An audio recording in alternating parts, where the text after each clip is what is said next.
Scott, I want to let you know that no matter how bad life gets, no matter how sad you are, no matter how lonely you are, no matter how much you realize you have only one friend and that's me, the world will always be set right because no matter what, brownface always wins. 3-time champ, baby! Champ is here! Big Dick Trudeau in the his 2015 what the fuck?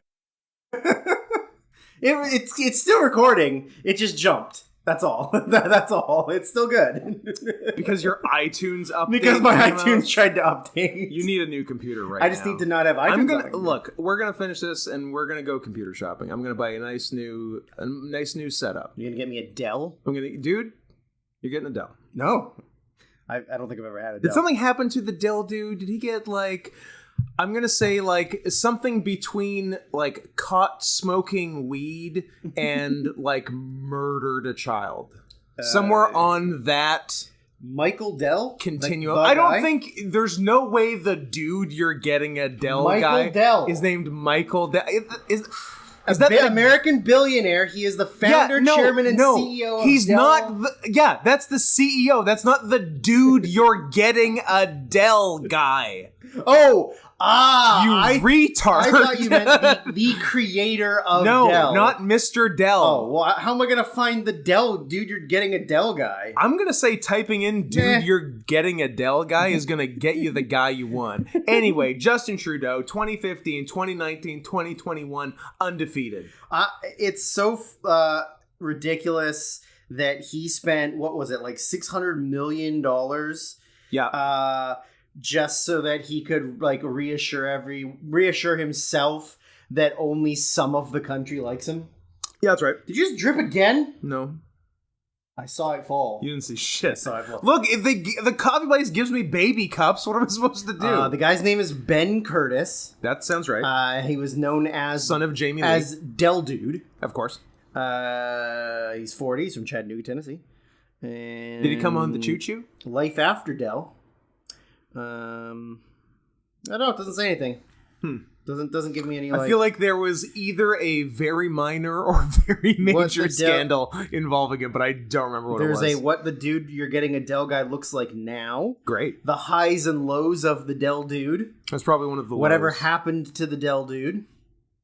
All right, give me something that's in the 2020 range. He's a full-on rapist. That was it. No, I don't think so. Huh. Well, what are you gonna do?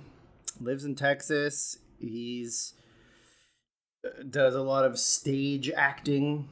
Don't we all? He's a thespian, I guess. I consider most of my life stage acting. I put on this mask. He's a yoga instructor. Of course he is.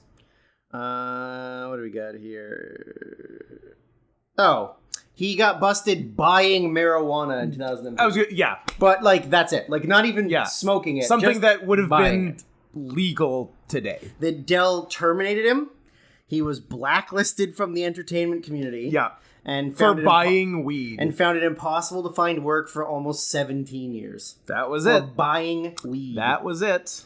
Something that I could walk out of my apartment right now and do, and no one would. I walked out of my house today with a heroin needle in each arm, and nobody gave a shit. I can still sell computers. People were still calling you sir. Oh, good morning, sir. Hats were doffed. Yeah. They look and they go, having a good afternoon, sur? I guess now that's a gentleman. So it was, everybody likes to get on top of Putin for changing the title so that he can be the... What is he now? He's not the president. He's the something. Sultan? The Sultan of Brunei. Is that what he is? Vladimir Putin is... He's a make a difference Fatu. Breaking news. Vladimir Putin has decreed himself Sultan of Brunei of Russia. But yeah, didn't he change the title? He's been president and prime minister. Whichever one he is the one that's in charge. He's been both. I don't know what he is currently. I think president. I think he started prime and went prez. He started prime. Yeah. Then was president. Yeah. Then back to prime back minister, to prime. Okay. But now back to president. Oh, a double flip? But I like because I think the thing is that he keeps changing rules of stuff because to avoid like term limits. To avoid term limits. It's crazy that Russia has term limits. That's actually very impressive. But to me, the thing that I think we've definitely mentioned it on the podcast before is that he, like, you think he's been president this whole time. Yeah. But remember, he was president, then he lost. For a minute, he wasn't. Medvedev? Was that his name? In the late 90s? In, like, early 2000s, late 90s? In there? That's incumbent president. I think it was Mendeleev. It was the guy who did the periodic table. You know what? You're right. So it says that I'm a scientist. Was 2000 to 2008, and then 2008 till current. So it must have been pre-2000. A hot minute. Yeah. Yeah. But yeah, it was Dmitry Medvedev. Yeah. And before him was... Does he play defense for the Red Wings? Yeah, he does, actually. Okay. As does Putin. And It's true. And his 9 goals a game. But yeah, it's so crazy that, like, you think he's been in power since, like, 99. That he's been in power this whole time. Yeah. But then you're like, no, he was out for 3 months and then got back in. Yeah. I think he's the second longest serving European president. After the guy from Belarus that nobody likes currently. That guy is crushing. That guy is really doing a good job. Yeah. Lukashenko, is that his name? That sounds right, yeah. The one with the comb over and you can't film the back of his head? Where you're not allowed to film the back. Yeah, he's been in for like 30 years. Like he's been in like literally since Belarus became a country. Yeah, since day one. 1994. Yeah. Yeah, July 20th, 1994 until disputed September 2020. Oh, the most recent fake election they had. Yes. Yeah. Yeah. Where 70% of the people voted for him, even though his approval rating is 2%, and 85% of the other people that didn't vote for him also voted for him. Yes, and are now dead. We did it again. This is the worst year of our lives podcast. Season finale? Podcast. Even though we're doing one next week, even though we're literally not going to miss a week, and we're also doing some other ones. Yeah. I guess kind of the season finale. It's the end of the secret message. Yeah. Okay, so secret message. Let's get it out of the way. Which I was, by the way, terrified. I forgot the second last one last week. Look, if you're listening to this fresh, it's Monday, September 27th. As of 5 p.m. Pacific time today. 5 p.m. specific time? 5 p.m. Specific, 2 p.m. Hawaii, 8 p.m. Eastern, 7 Central, 6 Mountain. I hope one person is listening to this in Hawaii. That would make me very happy. 1 a.m. on the 28th Greenwich Mean Time. Thank you very much. And I can't do Australian time in my... You know what? Yes, I can. East coast of Australia, let's call it, let's go back from that. I'm going to say 10 a.m. on Tuesday the 28th. So if it's after any of those times, you're in. Guess what? You've been selected. Publishers Clearinghouse wants you. So, we've been giving you the secret message every show, spoiler, at the end of every show, if you want to just go back and fucking check them out, since March 11th, since the beginning of this season. The first past the post to DM one of us, either me at Not Scott Henson on Twitter or Drew at Sarian Softpaws on Twitter, to give us the full secret message, wins. What do you win? You win. Depending on what part of the world you're in, we'll discuss what you win. But damn it, you'll win something. Okay? All right? You'll get something. Does everybody understand? Keep your hopes up. Okay? We good?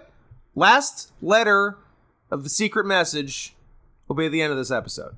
Unless we forget. In the middle to confound you. We should have sporadically put them throughout the episode so that people had to listen to the whole way through. Here's what I was thinking. That definitely that, and definitely also because if you can spell words, you already know what the end of today is. But I was thinking, if we had bigger listenership and had a wider audience to fuck with, we would definitely just do a different letter at the. We just do a Q, and to really put people to the test. Q apostrophe. Yeah. African click sound. Yeah. Russian M.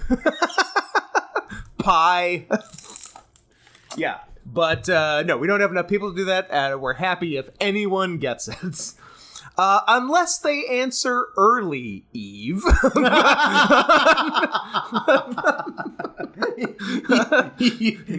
not to call anyone out. Not to immediately throw anybody under the shame bus. But yeah. Shame. The polls are open as of this evening. When you're listening to this. Yeah, whatever day you're listening to this, polls are open, 5 p.m. Pacific. Yeah, you know what? Don't feel like you can't just say it afterwards. You just won't get anything. Yeah, you can come second. Yeah. You'll win. Sometimes I don't come at all. You'll win almost as much as first.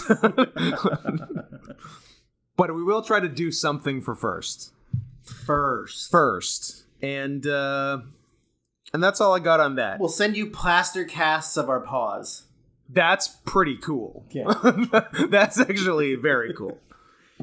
We're going to do it ourselves. We're going to DIY plaster casts of our paws. That seems like too good a prize. That seems like something there's money to be made off of. That is something to make money off of. We're sending people free beans. Are you kidding me? We're gonna go to Opus. We're gonna buy some of that quick drying clay, and we're gonna send our beans to people. $50 a block. I mean, that sounds reasonable. That sounds better than free. That does sound better than free. Just for some schlub who listened to, I don't know, 75 podcasts and got a secret message. Some schlub.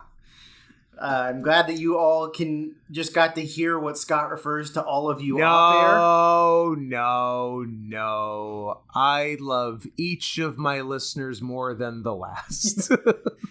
So guess what? You're the one he loves the most. That's right. You, the one I'm talking to. And if you're wondering where to send that $50 for those future paws, it's paypal.me/notscotthenson. So get it in now. Money now, pause later. Pre-order. Yeah. We are now accepting pre-orders. Yeah. You're going to lay away these paws. Speaking of which, I'm getting it in under the wire, but I am late and I apologize. This is the equivalent of wishing someone a happy birthday at 11:30 p.m. on their birthday. Or the next day. Or the next... When you find out that everybody else is posting and you're like, oops. True. No, it would be the next day if I did this in October, but I'm getting it under the wire in September. Drew, happy Sneptember to you. Thank you. I appreciate it. I'm sorry I was late, but... I mean, you still got some time. But Still counts. So I want it on the record. September's not quite over, so you still had some time. That I wish you a happy September. Thank you. Even though I don't like that word. I know, but what do you want? Snowy-tober? Snowy-tober. But we'll do it again next month. Yeah, I'm fine with that. Okay. Snowcember? Nope. Yeah, Snowcember. That's what I like. Why? It's my Scott, my body, my choice. Oxnober. My Oxnober. Yeah, okay. You were about to yell at me, and then I thought of an actual good one. Yeah, it worked. Oh, saved it. Buzzer beater. Yeah. I was about to get yelled at. Buzzer beater. A buzzer beater of getting yelled at. Yep. Oh, thank God. Thank God no one yelled at me. I'm a grown man who's afraid of getting yelled at. Yep. Hey, Scott. Hey. I hear you're a racist now. Says who? Says everyone.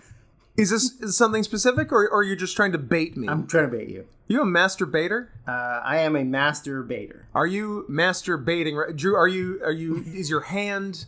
I'm dropping the pretense and the wordplay. Is your hand on your penis, moving back and forth, creating friction, trying to force an ejaculation? I'm going reverse grip.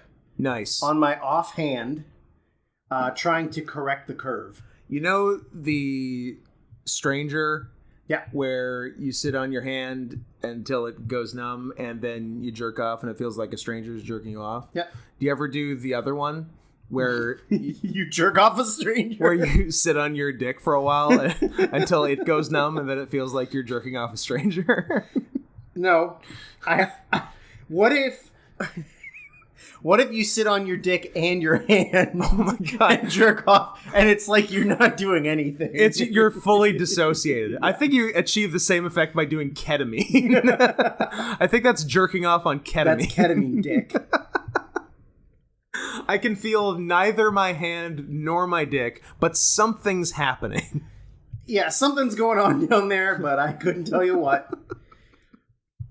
I don't know why you would want to sit on your hand and have make it feel like another man's hand is jerking you off. Oh no! You before you sit on it, you put press on nails and you moisturize, so it feels like a nice lady's jerking you off. Some shea butter. Yeah, exactly. Okay, I feel you. Yeah, it's not gay. Yeah, if I wanted to be gay, I would just be gay. Yeah, I would literally get a stranger to jerk me off. But that's not what this is for. I don't know why you would want a stranger to jerk you off. It's a weird thing to call it. You know what's the worst thing to get? A hand job. But just the name for it, the stranger. Why not the new friend? The imaginary girlfriend. Yeah. Why the not? Girlfriend from Canada. Why not tricking a guy? Call it tricking a guy. Yeah, tricking a guy is better than the stranger. I'd like to get a tricking a guy. Wait, you never had a friend before? Jerk my dick. That's what all friends do. You just gotta find some weak-willed lame loner and trick him into jerking your dick for you. Some schlub. Some schlub. Yeah. Hey, good thing we know a bunch of schlubs who will gladly jerk our dicks for us. Built-in demographic. Built-in demographic. You dick jerkers. There's a bunch of dick jerkers. Now, I don't want to get into wrestling talk too quickly. No, me neither. But I should say it before I forget. Oh, boy. And also, because as of time of taping, he's about to have his first match in a while. But how about Bryan Danielson? And he's Chinese. Okay. We like it? Yeah, I'm in. And look, a lot of people are does he do both eyes or just one? He does both eyes because he can do it. A lot of people are gonna write in and say that the Karate Kid was Japanese. Sure, not if you go by Jackie Chan related. And to that I say Jackie Chan. Yeah. Jackie told us the right way. China or get the fuck out. I don't think I agree with that though. Yeah, in principle. I also don't either. China are almost as bad as the other guys. I like how noted a failed state, the United States of America. They're both base and upper line for how they're doing is at least we're not China. That's the highest they'll go. Yeah. That's the best they'll do.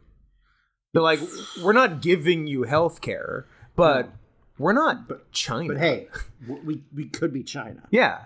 Imagine China. Yeah. Imagine how bad we'd be if we were China. Yeah. All of our business criminals would be buying all the real estate in Vancouver. And Richmond. And Greater Vancouver. Let's just name cities that people won't understand. Vancouver and Richmond and Burnaby and Coquitlam and Langley and Port Moody. Fort Langley. Fort Langley. The fort. Gotta live in the fort. Gotta live in the fort. Aldergrove. Cloverdale. Abbotsford, which I went to on Monday to see quite the concert lineup. We're talking... I'm jelly. 2 Unlimited. I'm jelly. Jenny from Ace of Base. the Venga Boys, and Aqua. And advertised but did not show up because of COVID travel restrictions, aka they're European and unvaxxed. Hadaway and Eiffel 65. Really? Missed out on them. But still a pretty fun show. Scott, I got some news for you. What's that? Boom, boom, boom, boom. I want you in my room. The was Prozac out of town? They're Canadian. They're Canadian, but sound European, and they're also from Quebec. So yeah, they were not there. I would love to see Prozac though. They're great. How about www.nevergetoveryou? I think my favorite Prozac song. Really? Yeah. I don't know what my favorite Prozac song is. I really like that one. It might just be the... It's Not Me, It's You. That's my favorite one. That's good. Yeah, that's my favorite one. Sucks to Be You, obviously. Sucks to Be You, of course. But I think, honestly, www.nevergetoveryou is my favorite Prozac song. It might just be the AOL Instant Messenger sound effects. Is it... Or MSN? It's ICQ, isn't it? Oh, it is the uh-oh. It's the uh-oh. Yeah, it's ICQ. Yeah, it's ICQ. Drew, what's your ICQ number? Oh, fuck, I don't know. You know yours, though. Absolutely, 6430308. You know what? Anyone wants to hit me up. I'm going to re-download it. I did, and I think I've since deleted it again, but I did re-download it to see if I could log in, and I could. Oh. Pretty cool. I don't think I still have the email that it was associated to, so I wouldn't even be able to tell you what email to type in, and if I had to guess a password, couldn't I? Yeah.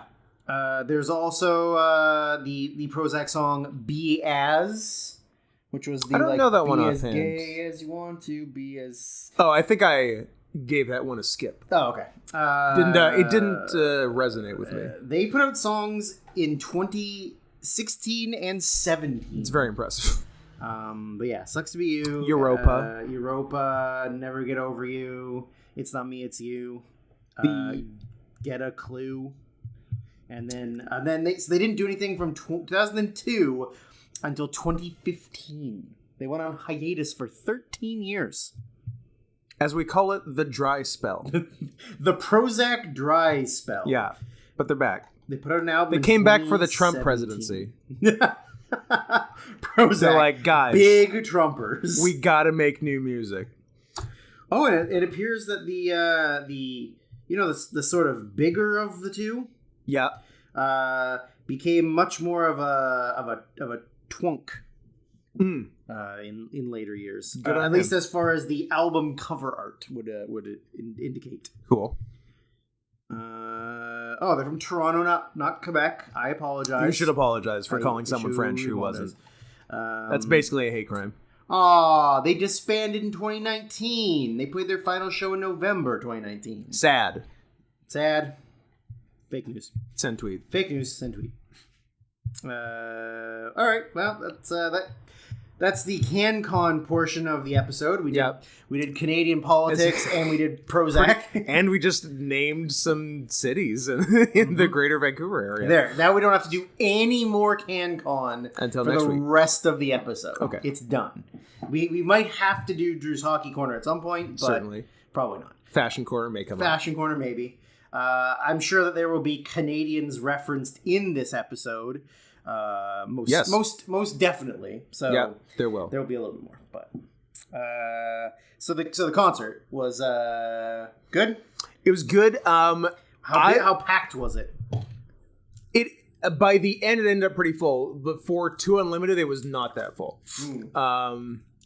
But I was kind of surprised how not that old most of them looked. Really?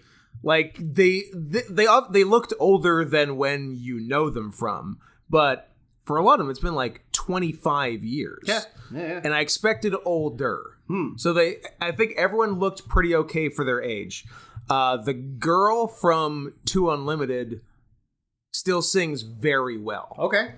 And everyone sung fine actually, except the guy from Aqua. No, that's what I was gonna say. That's the one that is the most important one. It is the most important one, and he, much to our chagrin, fucking sucked. Scott, never meet your heroes.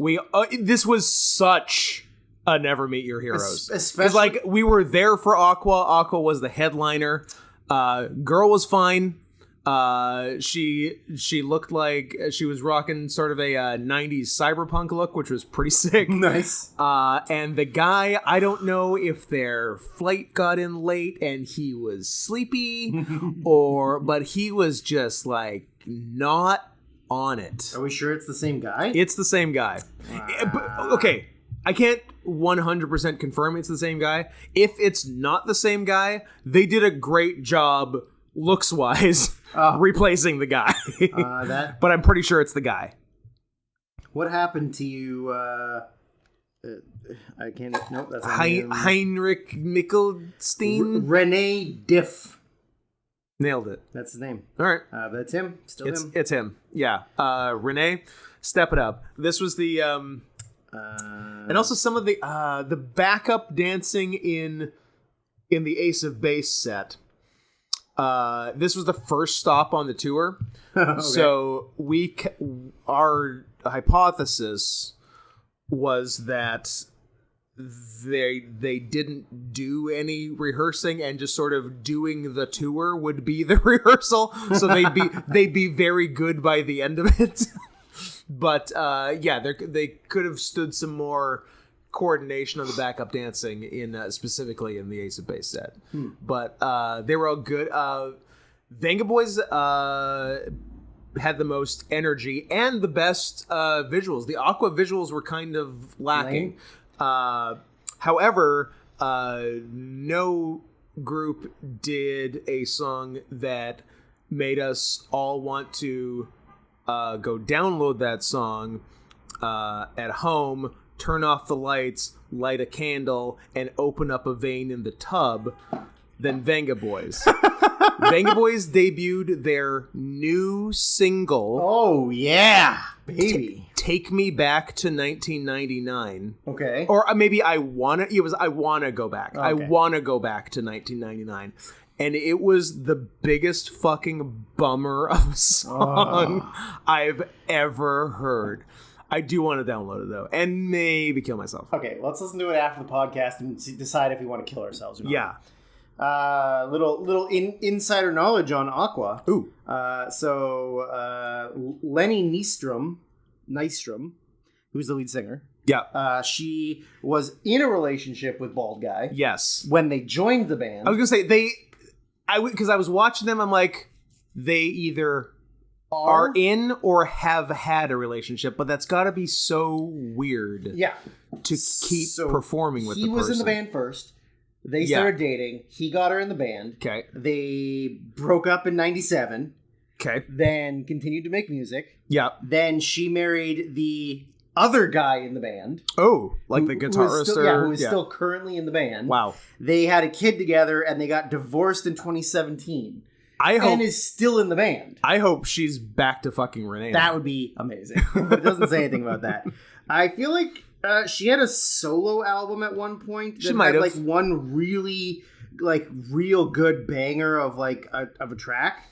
The Aqua set list was good. It was.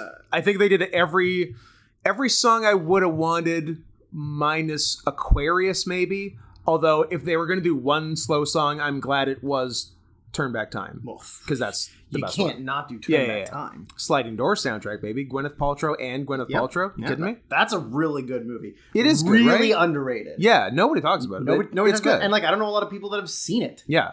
I think I mention it and then they go, huh? Yeah. Like, I don't know, the woman that makes soap out of her vagina. Yeah, that goop bitch. The goop bitch. Yeah. I can't remember the song that she had, but it was very good. It was definitely a banger. Track listing.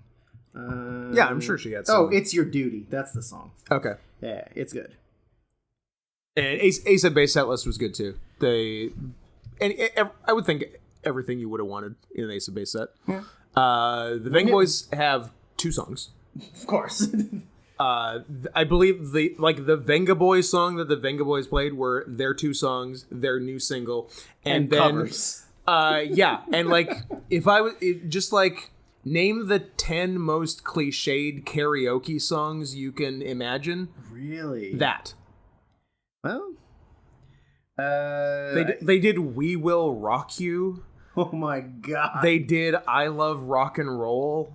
Ugh. They did. Oh yeah, like that part was rough. No thanks. They put out a Christmas party album. Sick. Yeah, they suck. they literally like I only like Boom Boom Boom. I don't even like We Like to Party. I don't think it's that good. I think you're not a Six Flags fan? Oh yeah.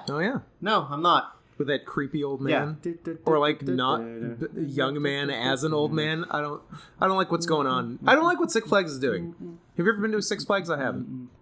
No, I don't think I have. No. I've been to a Knott's Berry Farm. I've also been to a Knott's Berry Farm, but it has been 30 years. You know, it's crazy. You know, it's a good theme park when the sponsored Snoopy is Peanuts.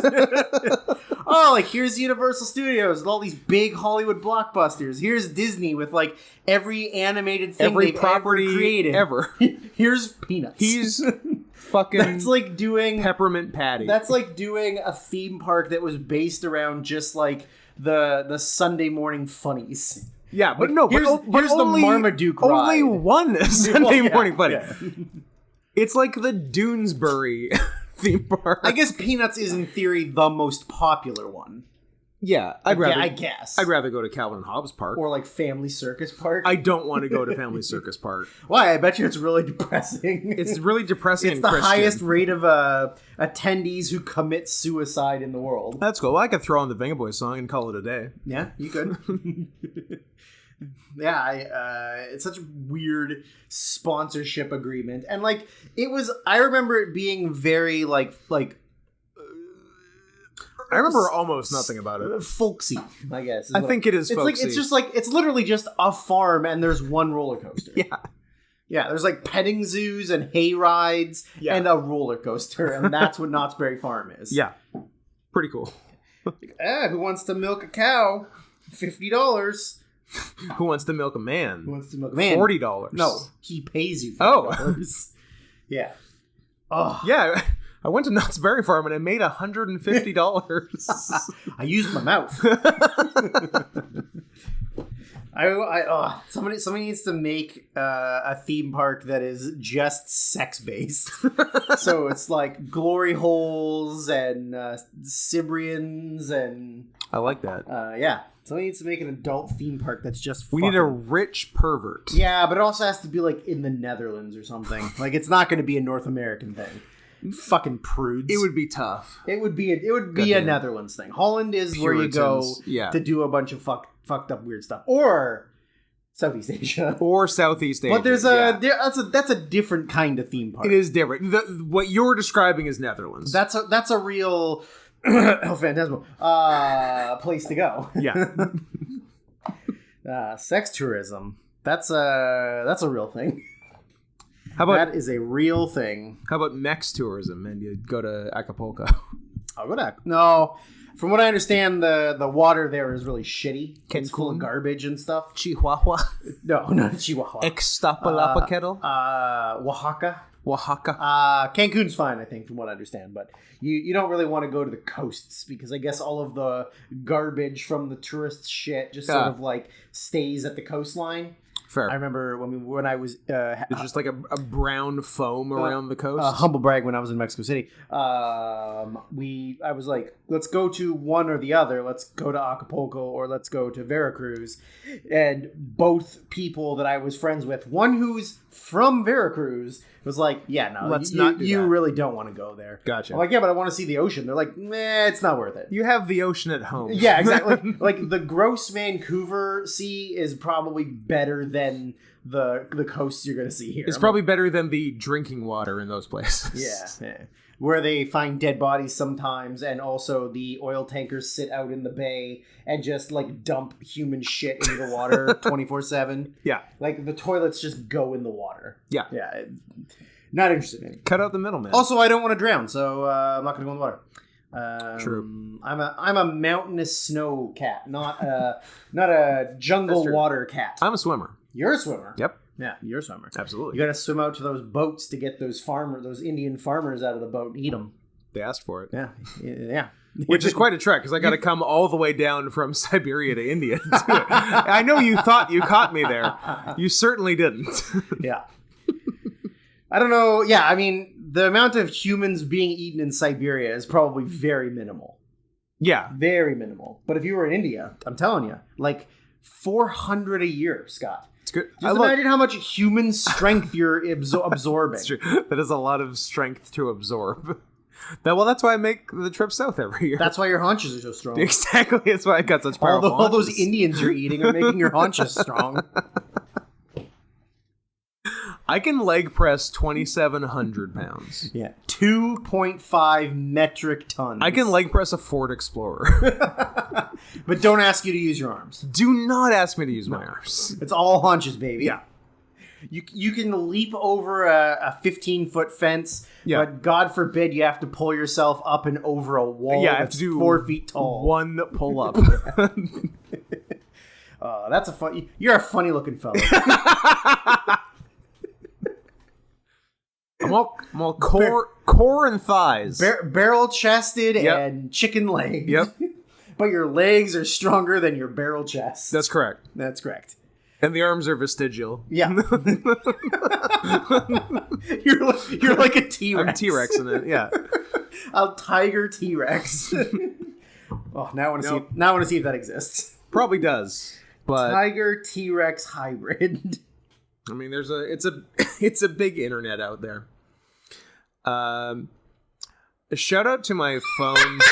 You found them pretty quick? Oh, that's amazing. Is it good? That is amazing. Let me have a look. Wow. That's really good. As advertised. Literally, it's got a tiger tail, tiger snout, tiger ears, tiger colors, and then the body of a T-Rex. Was that Google image in case people want to find it themselves? The second image that comes up. Search terms were tiger T-Rex? There's also this one. That one looks pretty good. Yeah, it's just tiger T-Rex. There you go. Do it yourself. Have some fun at home. Literally all I typed. There's also, there's a Wolfosaurus. I guess it's a T-Rex that becomes a werewolf. Whoa. That's wild. That's crazy. I was saying, shout out to my phone's autocomplete, where I type in WERE. The options it gives me are were, we're, and where tiger are the three things it gives me. I'm like, you get me, phone. You understand We've been friends for a while. I appreciate that. Yeah. I would say I use the three in equal frequency. Mm-hmm. It's a real even split between the three. Yeah. I hope you accidentally send where tiger to someone that doesn't understand the context. And they're just like, what? So here's tiger we're doing. What? Well, here, okay. Let me explain it to you. A werewolf is when a werewolf bites you and you turn into a wolf. Not all weres have to be wolves. Yeah. That's big dog stepping in and overreaching. Big dog. And we're trying to counteract that. We're counteracting that with big cat. Yes. Yeah, we are the 1%. We are the youth of a nation. Good shout out. Not CanCon though, so it's good. We can talk about it. Project Wise? No, POD. POD. Yeah, POD. Project Wise is jump, freeze, give me room to breathe. That's pardon me. Stop talking about it. You gotta stop. That's another group though that like here they were like, oh, they were really big for like a year. Like they were huge. Yeah. And like nobody in the US. Everyone knows jump, freeze. I will say my favorite Project Wise story though is that the worst concert I've ever been to. Was 2003. I went to see. I think Monday might have been the worst concert I've ever been to, but I still love that. Yeah. Also, I haven't been to a lot of concerts. In 2003, I've been to worse. Never mind. I went and saw Ozzy Osbourne in 2003. Prime. And he was so drugged up Yeah, I remember you that said, he yeah. didn't move from the front center stage, both hands on the microphone, Just swaying. hair over his face, Yeah. microphone right up against his mouth, and he just sort of was like very subtle air humps, like just bouncing a little bit up and down. That's my man. Rambling, really sucked. But he let his noted shit son, Jack, select the openers for the tour. And so because it was a Canadian tour, he thought he was being like cool and like, I'll pick Canadian. So I spent $100 to see Ozzy Osbourne, and the best part of the concert was the tea party. Sick. The tea party were the like the second opener. I think Temptation got play in the US. Maybe. Yeah. But like they were genuinely really good. Like they were so much better than Ozzy. But the opener was Project Wise, who were like rap rock kind of, but definitely more towards the rap side of rap rock. Yeah. And the lead singer, quite like singer in quotes, because the lead guy, the lead raper, had his arm in a cast, like his full arm. So obviously he'd broken it. Relatable. And at one point he got brother in no arms, down into the pit to bounce around with his bros. I thought we were going to say boogie. He got down as you started with boogie. As you started with B, I'm like, is he going to say boogie? So he got down to the pit with all these like metalhead Aussie guys. Yeah. And so they literally were like taking swings at him, like real swings. So he gets pulled back up on stage. They finish their shit set, and then as they're going off stage, he's like, "Yeah, I want to give a shout out to all these crazy motherfuckers in the front row. My arm really hurts. They were getting wild with me. Like, I fucking love you guys." And then like everybody's booing. Everybody's booing. Damn. And he just looked like a complete fucking idiot.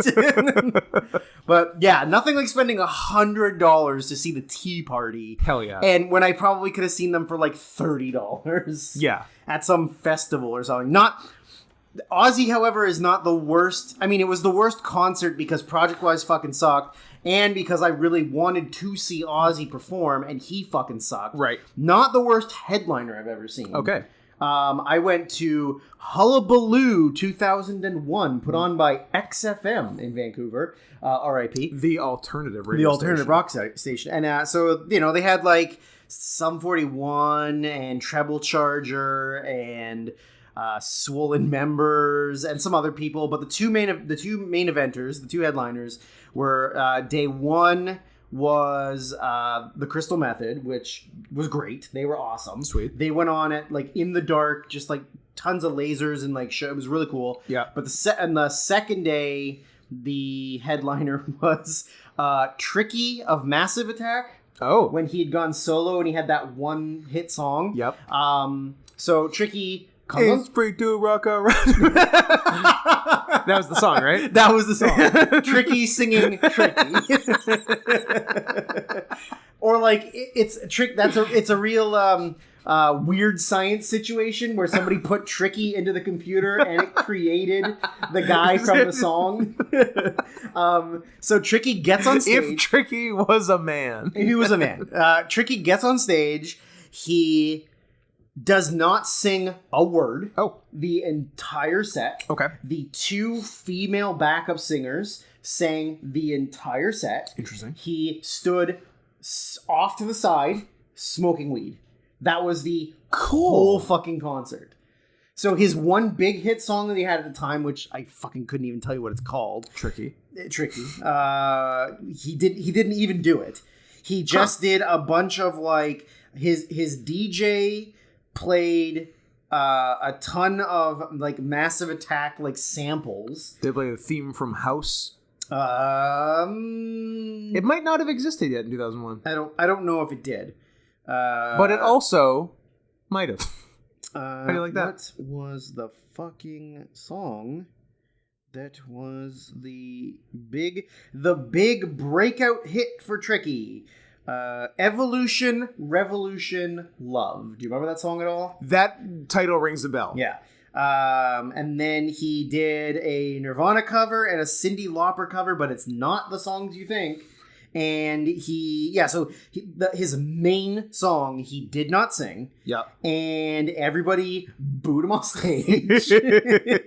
I mean, a bunch of people left too, but it was it was Teardrop, would have been Mezzanine, which was 1997. Oh, long. So, yes. Could have done it. Could have done it. He didn't though. But yeah, so that was one, and it was held at the Plaza of Nations. Certified BPI Platinum. There you go. Teardrop. There you go. How do you like that? The Plaza of Nations in Vancouver. Plaza of Nations. Which is now a casino. Yeah. That's the River Rock. No, what the fuck's it called? I don't know what it's called, but I know... It's the casino. Yeah. What and where it is. And they filmed an episode of Sliders there. Nice. Jerry O'Connell. Good show. Jonathan Rhys-Davies. Jonathan Rhys-Davies. And, I know Davies. There Yeah. shouldn't be two Jonathan Rhys-somethings. Davies Myers. Davies fat, Myers handsome. Yes. Yeah. Davies, Lord of the Rings, Myers, name anything he's in.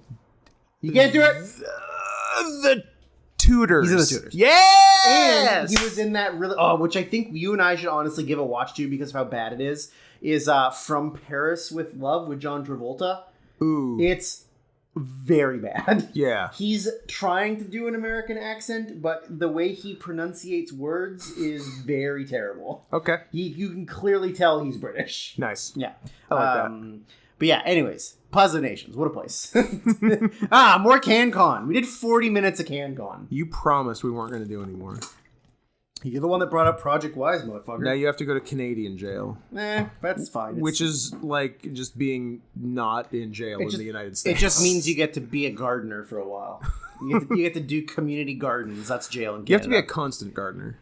That one's not good either. A movie I decided not to watch for the Oscars and stuff. You're not wrong I to. don't think I needed to. English Patient and The Constant Gardener are both just like the same movie, but also not the same movie. Fair. But they're boring. Yeah. It's a 90s artsy fartsy. Yeah, no time. So this podcast... Who's this character? This podcast didn't have research, really. I had to watch one match, and it was so hard to watch, I couldn't sit through it all. I don't like this guy. But not having to watch a pay-per-view before we record is great. I was going to say, I just got to your house and we started potting. And we started late, too, so because we knew we'd we don't have to rush. We can fuck around. We can fuck around. We definitely are going to enjoy a nice sit-together, watch a movie later. Mm-hmm. For next week. But yeah, so now that all of the in-your-houses are over...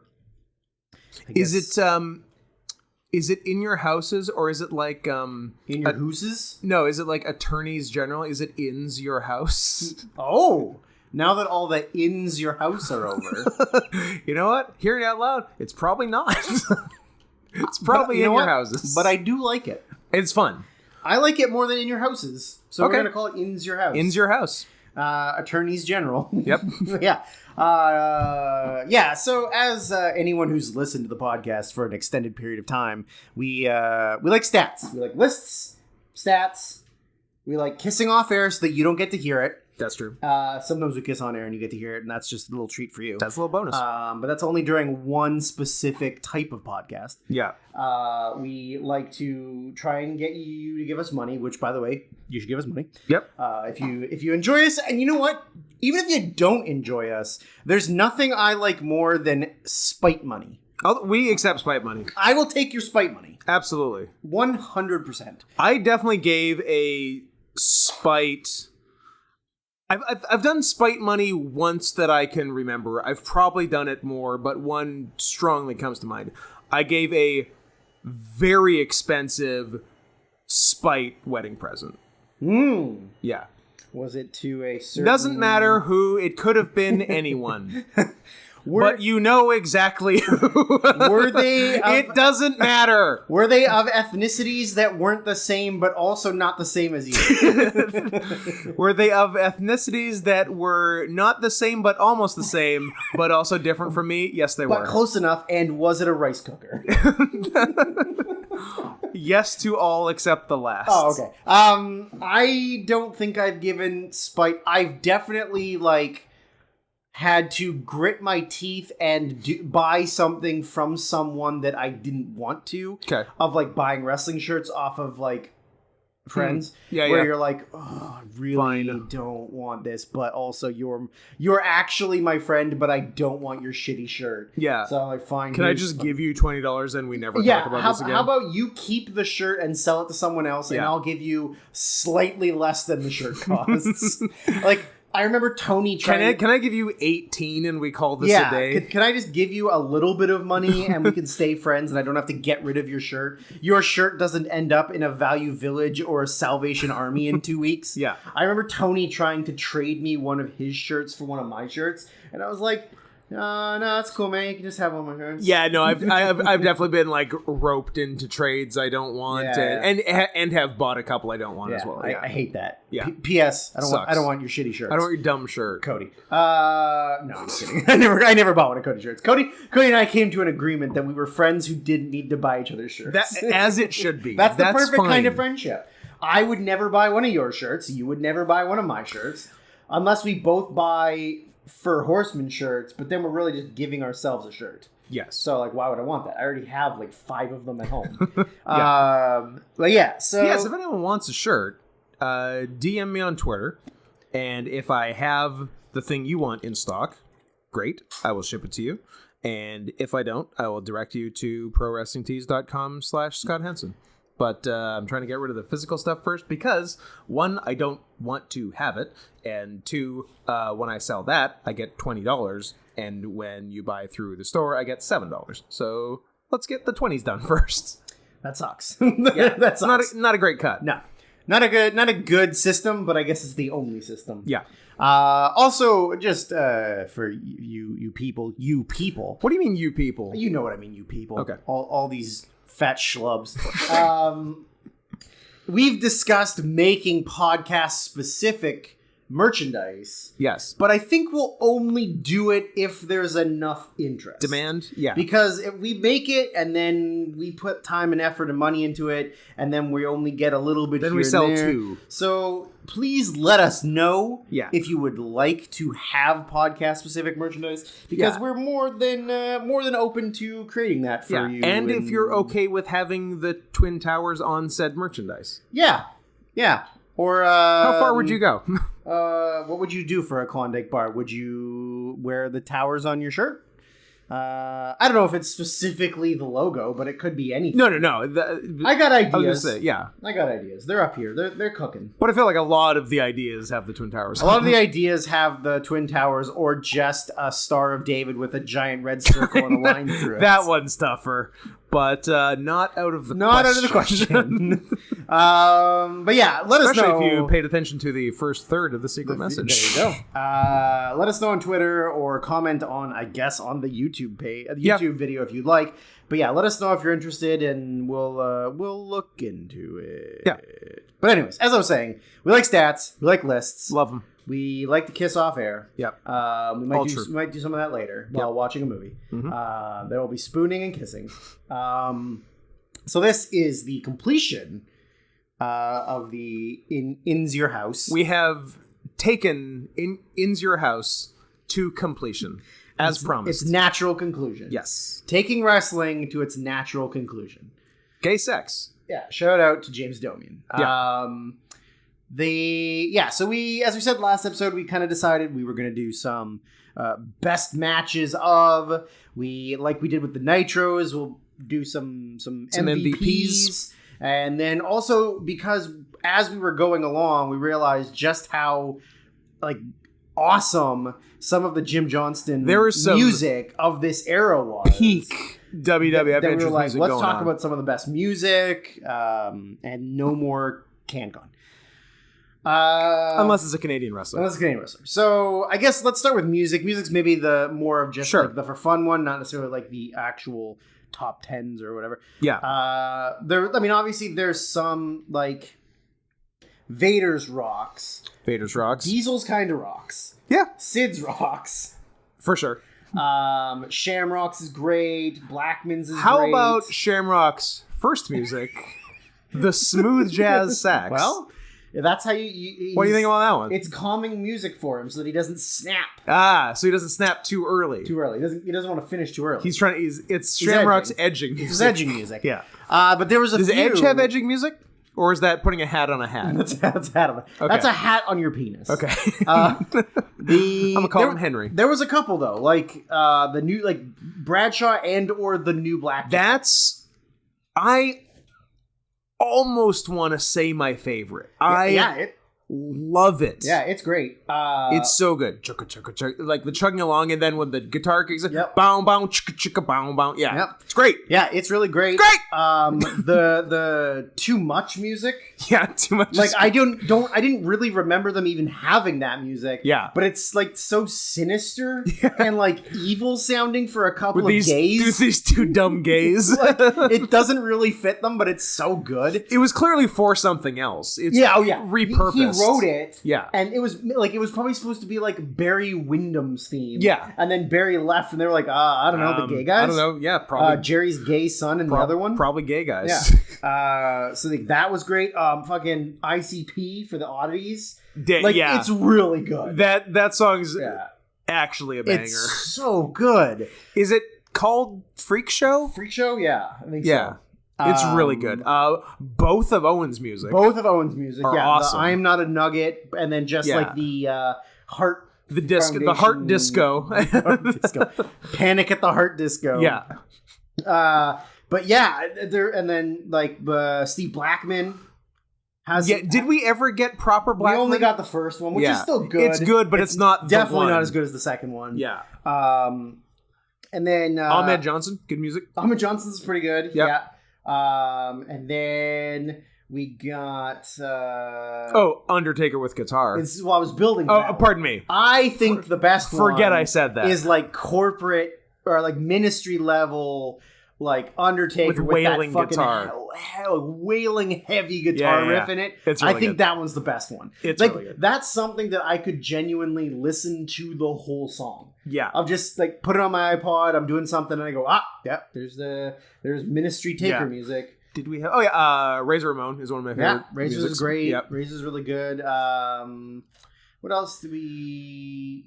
Yeah, I mean, obviously Steve Austin's is iconic. It's iconic, but is it good? I don't know. Same with like Sean's. Like Sean's is iconic, but I kind of hate it. Yeah. The Rock has good stuff. The Rock has good stuff. Yeah. The Rock Nation music. The Rock Nation. Really funky. Yeah. And I love it. Yeah. Yeah, it's really good. Kai and Ties is really great. Yep. Like it's super catchy and fun. Yeah. Sabio Bega. Yeah. I love it. How about not the Los Boricuas though? No.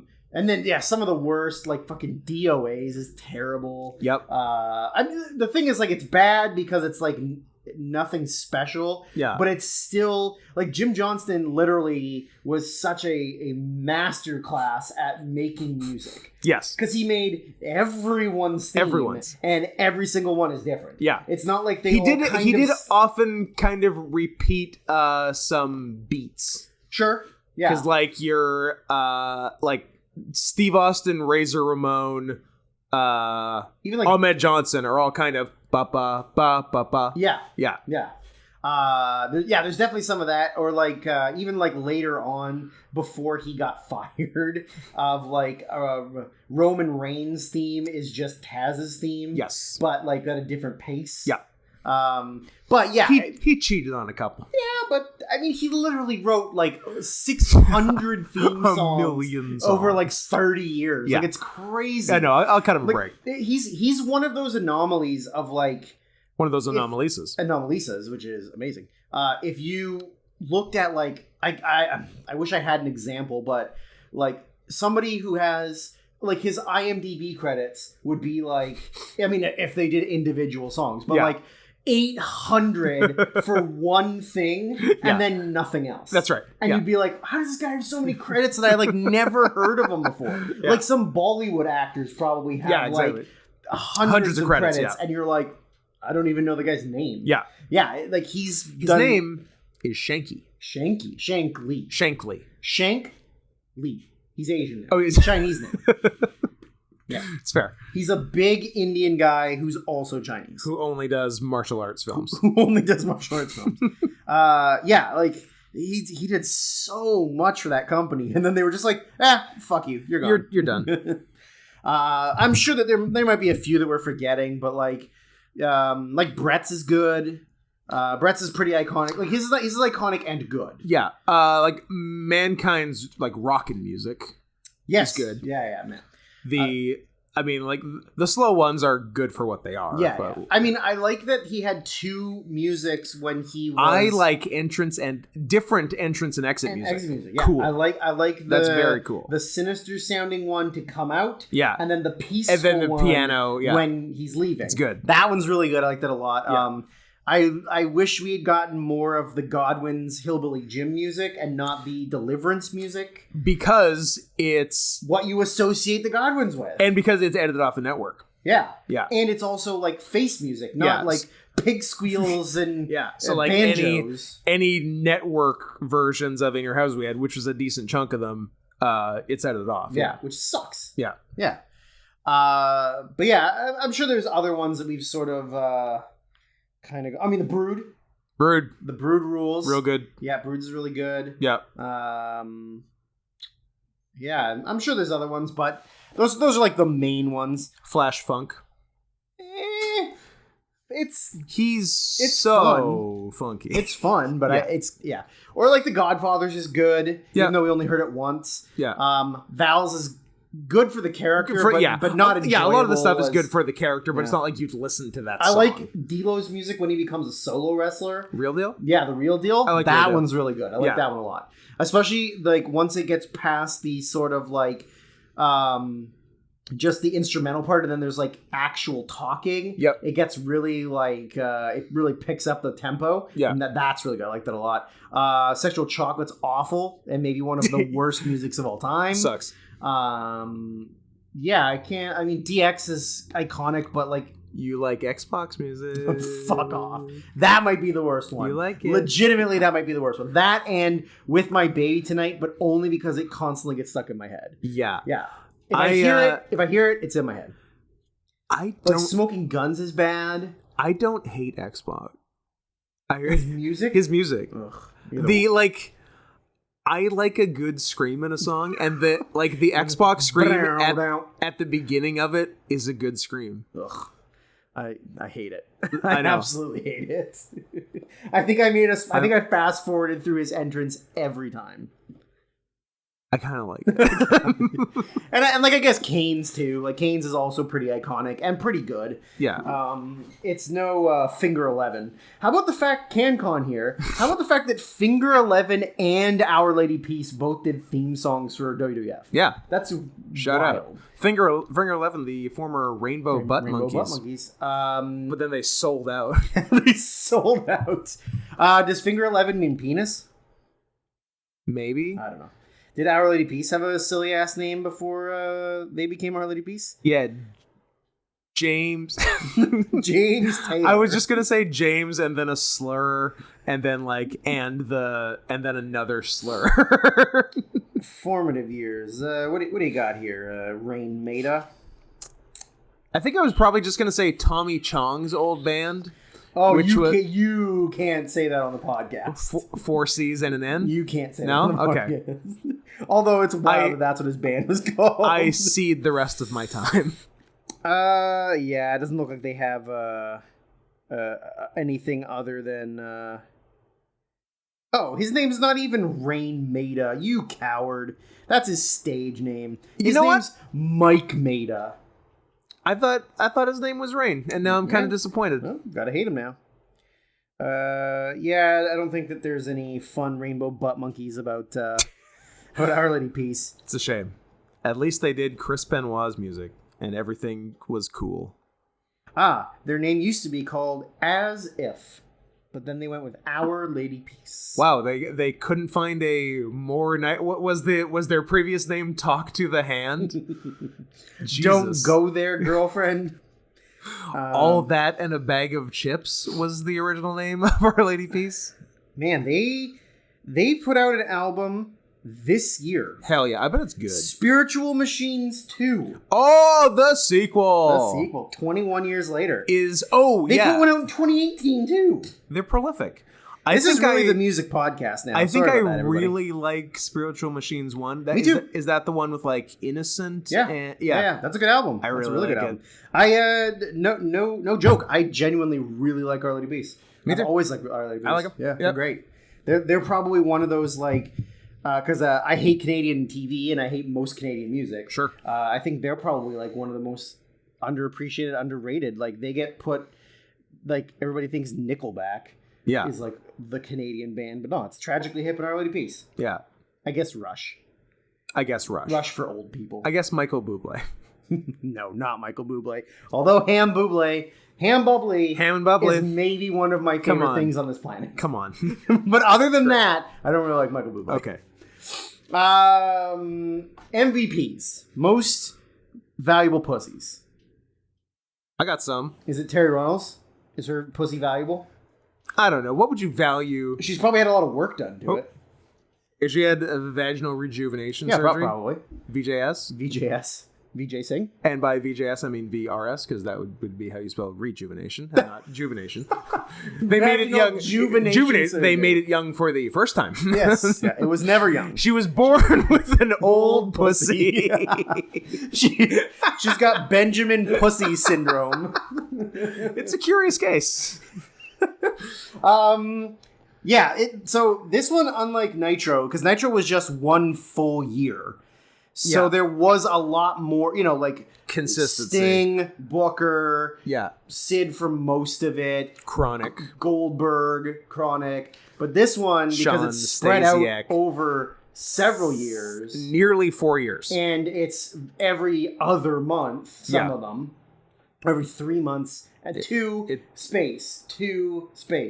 Yeah, it's like 2 space, 1 space, 2 space, 1 space. It's spaced out quite a bit, so people like come and go all the time. 7 a year. There were lots of people that we didn't see after the first ones, and there were some that we didn't see until the very end. I've been waiting for Buddy Landell since September 1995. Yeah, you thought that Buddy Landell was going to be on multiples. He never came back. Never came back.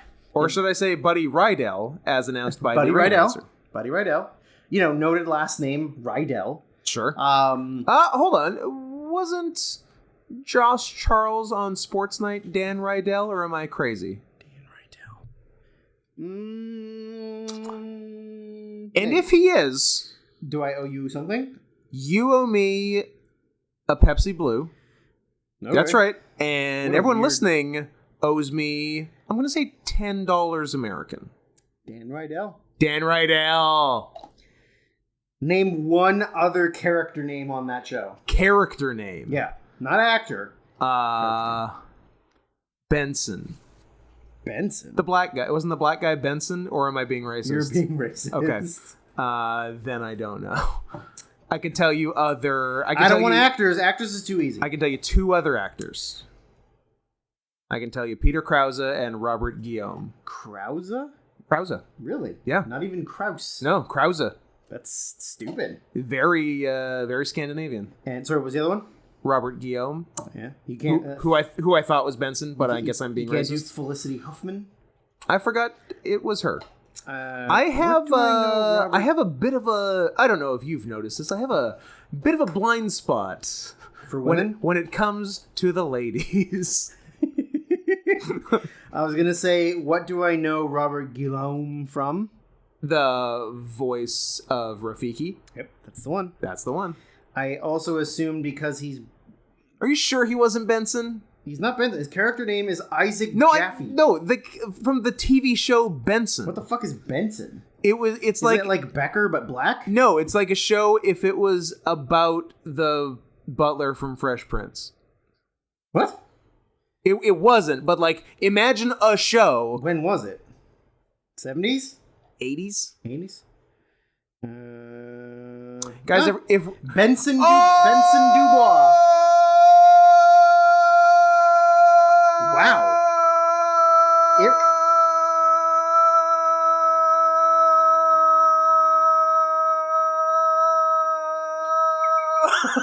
I had more, but you pointed at the waveform that I was absolutely destroying. 159 episodes. Fuck yeah, he did. 79. The only reason I know of 86. Benson is because someone called... why can't I pull the butler from Fresh Prince? Jeffrey. Someone called Jeffrey Benson on Fresh Prince. That's how I know of Benson. Like a little tongue-in-cheek. Like, yeah. You're like that. Black You're like that other Butler. Black Butler. Yep. Oh, haha. Yeah. So I'll be taking my apology in written form. I'll be taking my apology in Pepsi Blue form.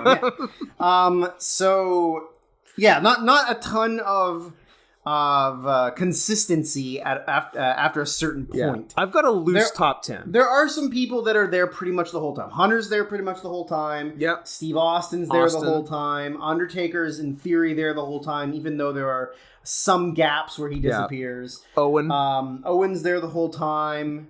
I think Marrow's there Gunn. for a lot. Billy Gunn's there a lot. Yeah. But like Dustin.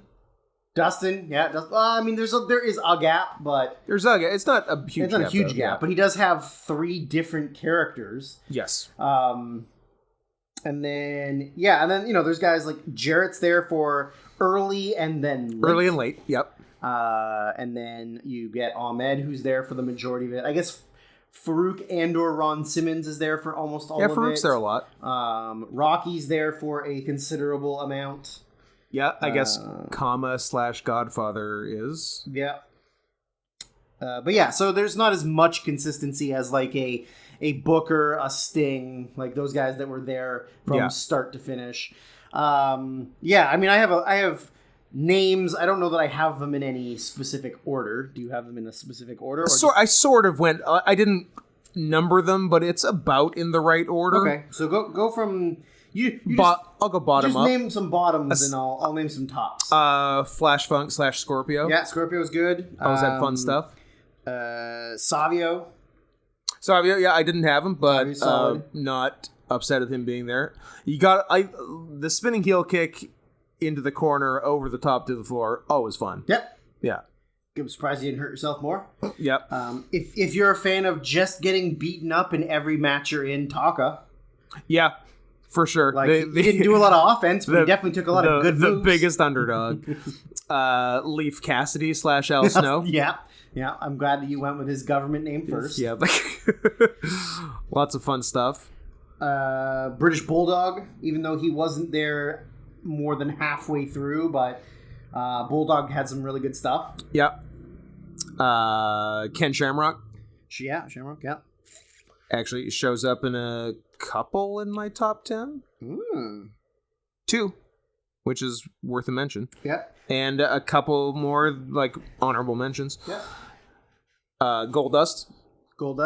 Oh, but only when he's Goldust, not when he's the artist formerly known as or Dustin. Yeah. If he's in a gold suit, great. If he's in a darker gold suit, even better. Yeah. Light gold, too gay. Yeah. Dark gold, perfect. Yeah. Dark gold with black. Yeah.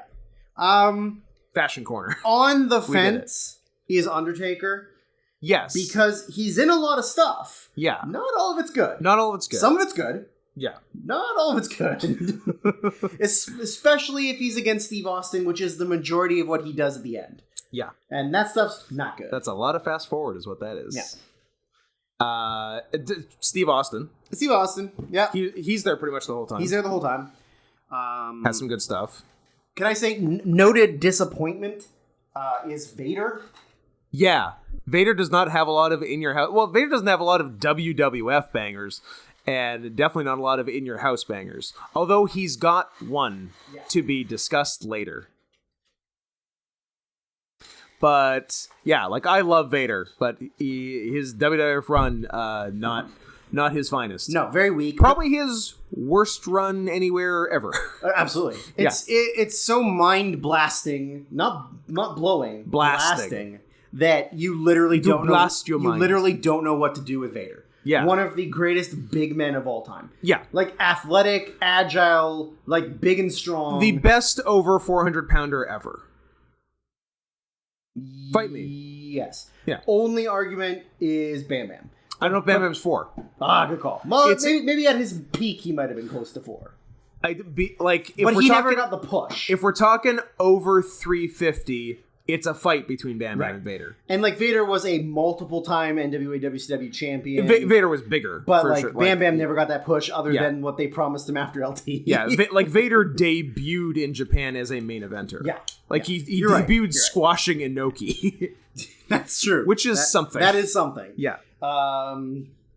Yeah, I think those were your honorable mentions, or those were your bottom of? Those are like my bottom five. Yeah. Scorpio, Snow, Shamrock, Goldust, Austin. Yeah, I would say I've got all those. The only two other two I put were Davey Boy and Savio. Yeah. And Taka, but only for like squash matches. Only for getting his ass kicked. Like I know who my number one is. I think I know who I think my top. Yeah, I'd say my top five are in order. Okay. I'd say number 5, Mark Marrow. I guess I could have put Mark Marrow in there. He was on a bunch. Yeah. Had some fun stuff. Yeah. Did Shooting Stars in the 90s. And landed directly on his knees. Landed directly on his knees sometimes. Yeah. I might switch Marrow and Austin at 5 and 6, because Austin obviously had more high profile stuff, although some was against The Undertaker. Some was against The Undertaker, not very good. I wish that Waltman had been around more. Yes. Because the stuff he did was very good. Yeah. But there is a huge gap in the middle. Yeah. So I wish he was in more, so I could have put him He's higher on like the list. 2 in 95 and 96, and then like is back like mid 98. Yeah. I think you might have him higher, but I mean he's both in both of our lists. Is Owen Hart number 3? Number 3? Okay, yeah. Number 4, his brother Brett. Yeah, Brett would be number 4 Brett for me as well. Made the early, like the 1995 was all Brett. Yeah. Even though we both agreed that we think Brett is boring. Yes. He's still good. He's the worst brother. He's the worst brother of all the brothers. That is a claim. Number 1, Hart. Absolutely. Number 2, Owen. Fill in the rest, Brett at the bottom. No, yeah, he is, but yeah, he definitely, those early ones, he was the guy. Like Hakushi, Lafitte, Bulldog, like all those matches were like, they were the best match on each show in 95. Yeah. Who's number 3 for me? Yours is Owen, you said. Yes. I'm going to put number 3 at JEFF, FA, double G. I think Jeff Jarrett, baby. Jarrett didn't have a ton. Like, he did early stuff, he did late stuff. Yeah. But I think all of it was very good. Yeah. Like, all of it was consistently top 2 or 3 best matches on every show. It reminds you that he was a good wrestler once. Yeah, absolutely. Different times. Different times. Do we have the same 1 and 2? Well, we should. We haven't said either, so I'm assuming. Yeah. Who's your 2? 2 is Shawn Michaels. 2 is Shawn Michaels. And number 1 is Michaels Foley. Michaels Foley. That's correct. There are no other answers. Mm-mm. Foley did so much the entire time. Just took sick fucking... He was... kept getting his legs suplexed onto the stairs. That's the story. That's the from beginning to end story of It Ends Your House. Of Mick Foley likes to get his calves and heels just suplexed into stairs. Wrecked. Every show. Didn't miss a beat. Fucking damn it. Every match was suplex into stairs. Every single fucking match. Mick. He really wanted to not walk. He hated his legs. And also, he was 3 different characters over the course of the Ends Your House. Yep. Two more significant than the third.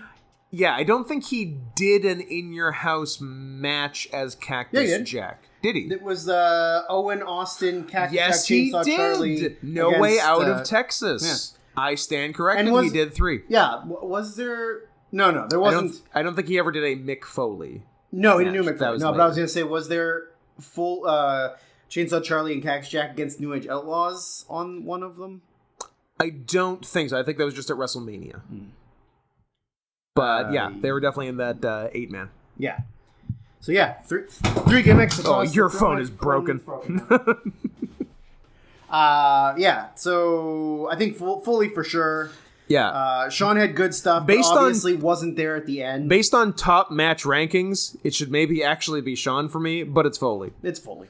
And Foley was there the whole time. Sean's done in 98. Sean missed the whole last year. Except for when he comes back and is a face and then also a bad guy. True. Which, granted, was funny. Yeah, which was funny. I'm going to give these people some tits. And then later, immediately later, in the next segment, be mean. I'm going to give these people what they want. Some dancing. True. It was just the one match. As Cactus? No, Tex, yeah. They did wrestle several times, but obviously not on pay-per-view. So Foley for sure is I think number one. All right.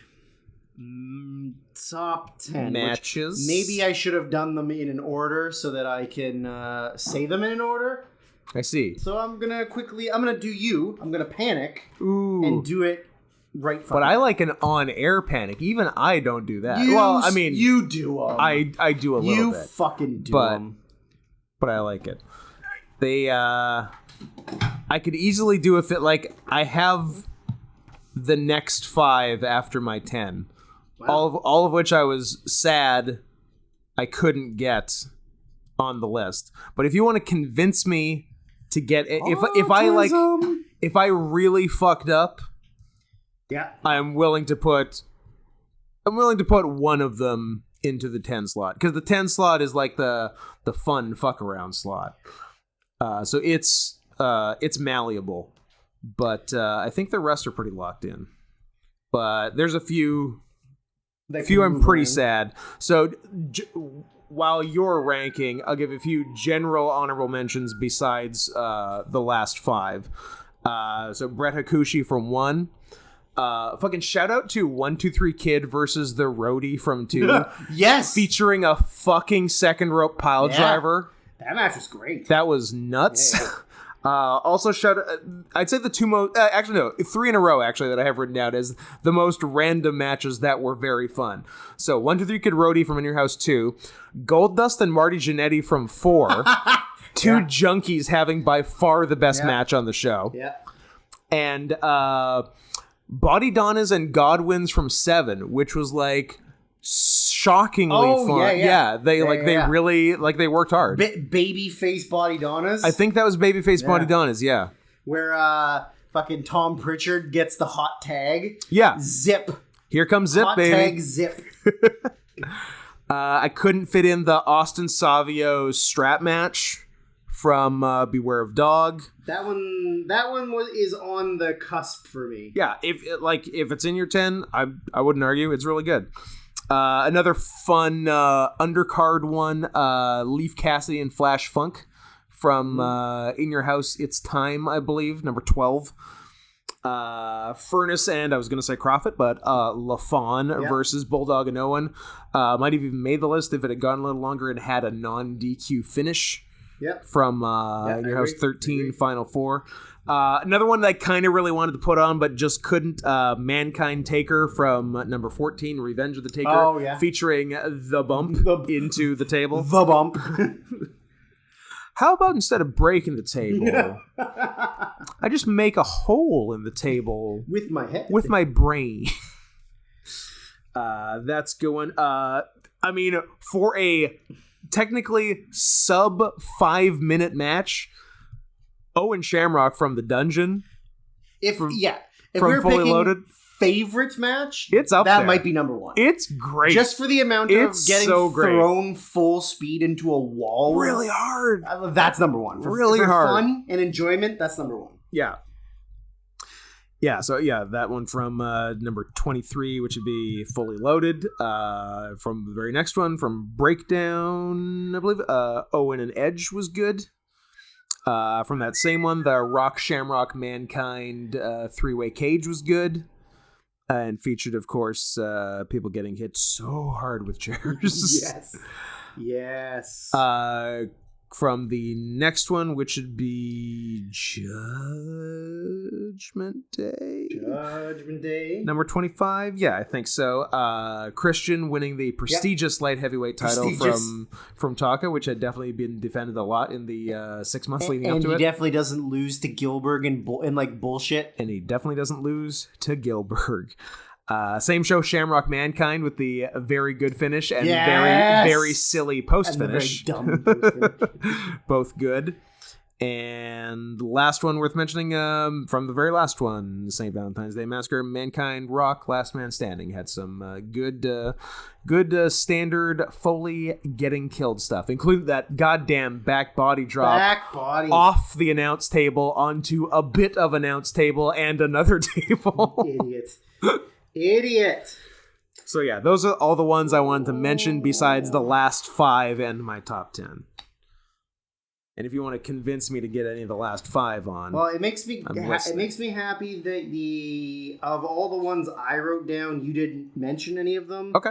Except for, I think I'm putting the strap match at number 10. By all means, do it. That's the only one, I think. So that means the other 9 are probably in my top 15. Yes. Yeah. Yeah, so the only one... Well, I guess I'll wait to see if you say them before I say that they're not on my list. So should I say the 5 that I'm willing to be convinced to put in the top 10? Sure. First one is Sean Owen from 6. Okay. Sean Diesel, No Holds Barred from 7. Yeah, I didn't keep that one. I was like, it's 4.5 stars. I don't remember it being 4.5. I don't think it's 4.5 stars. It's good, but not great. Okay, so that's fine. Okay, so next one is still okay. Taka Pantera from I think No Way Out of Texas. Yeah, also good. Number 20, which is Pantera doing every move he's ever done. Every move he's ever heard of. So great. Including that somersault to a guy down on the floor. Yeah. Poor Taka. That's good shit. Another one that I was going through the list here. Another one that a nice honorable mention to was the first In Your House of Jarrett and Rhodey versus Razor. Oh yeah. A very good handicap match. Good handicap match. Yeah, true. And then the last 2 are the 2 that you're willing to be convinced, and the 2 I was saddest I couldn't on first pass fit into the top 10. Okay. Number 1, from In Your House, number 22, Over the Edge, Bradshaw and Taka Michinoku versus Kai and Tai. Yeah. 2-on-3 handicap match. Yeah. Gets a mention, but I don't know that it can be considered in the top 10 of actual good matches. And it's literally just the hot tag to Bradshaw. But the hot tag to Bradshaw.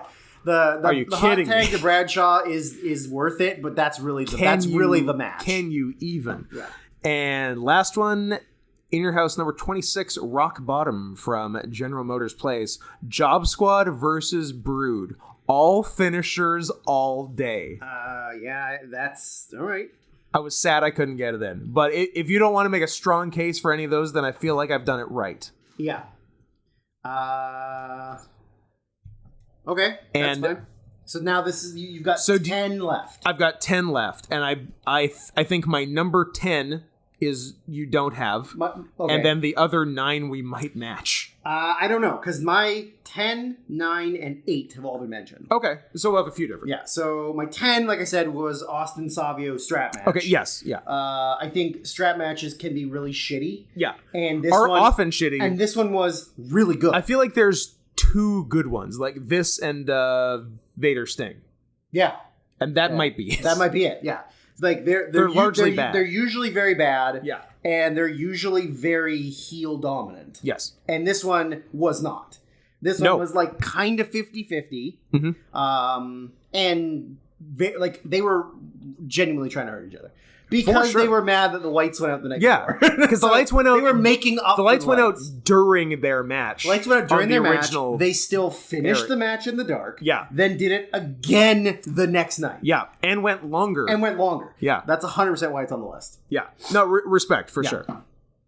What's your number 10? My number 10, I don't think is on yours, but in my I I felt like I felt weird not doing any homework. So I made a list of potential good matches and then went back and listened in 2 times speed to what we said about them to see how I felt about them. And this one, man, did we talk this bitch up. In Your House number 17, Ground Zero, Max Mini versus El Torito. So much fun. Yeah, that was so really much fun. That was really fun. Now, do you think anything I mentioned previously should oust it, or is it okay at number 10? No, it's okay at number 10. Okay. Yeah, it's okay at number 10. Yeah, I felt all right about it. Yeah. My number 9 was mentioned by you, and it was one of the ones that you were considering bumping in.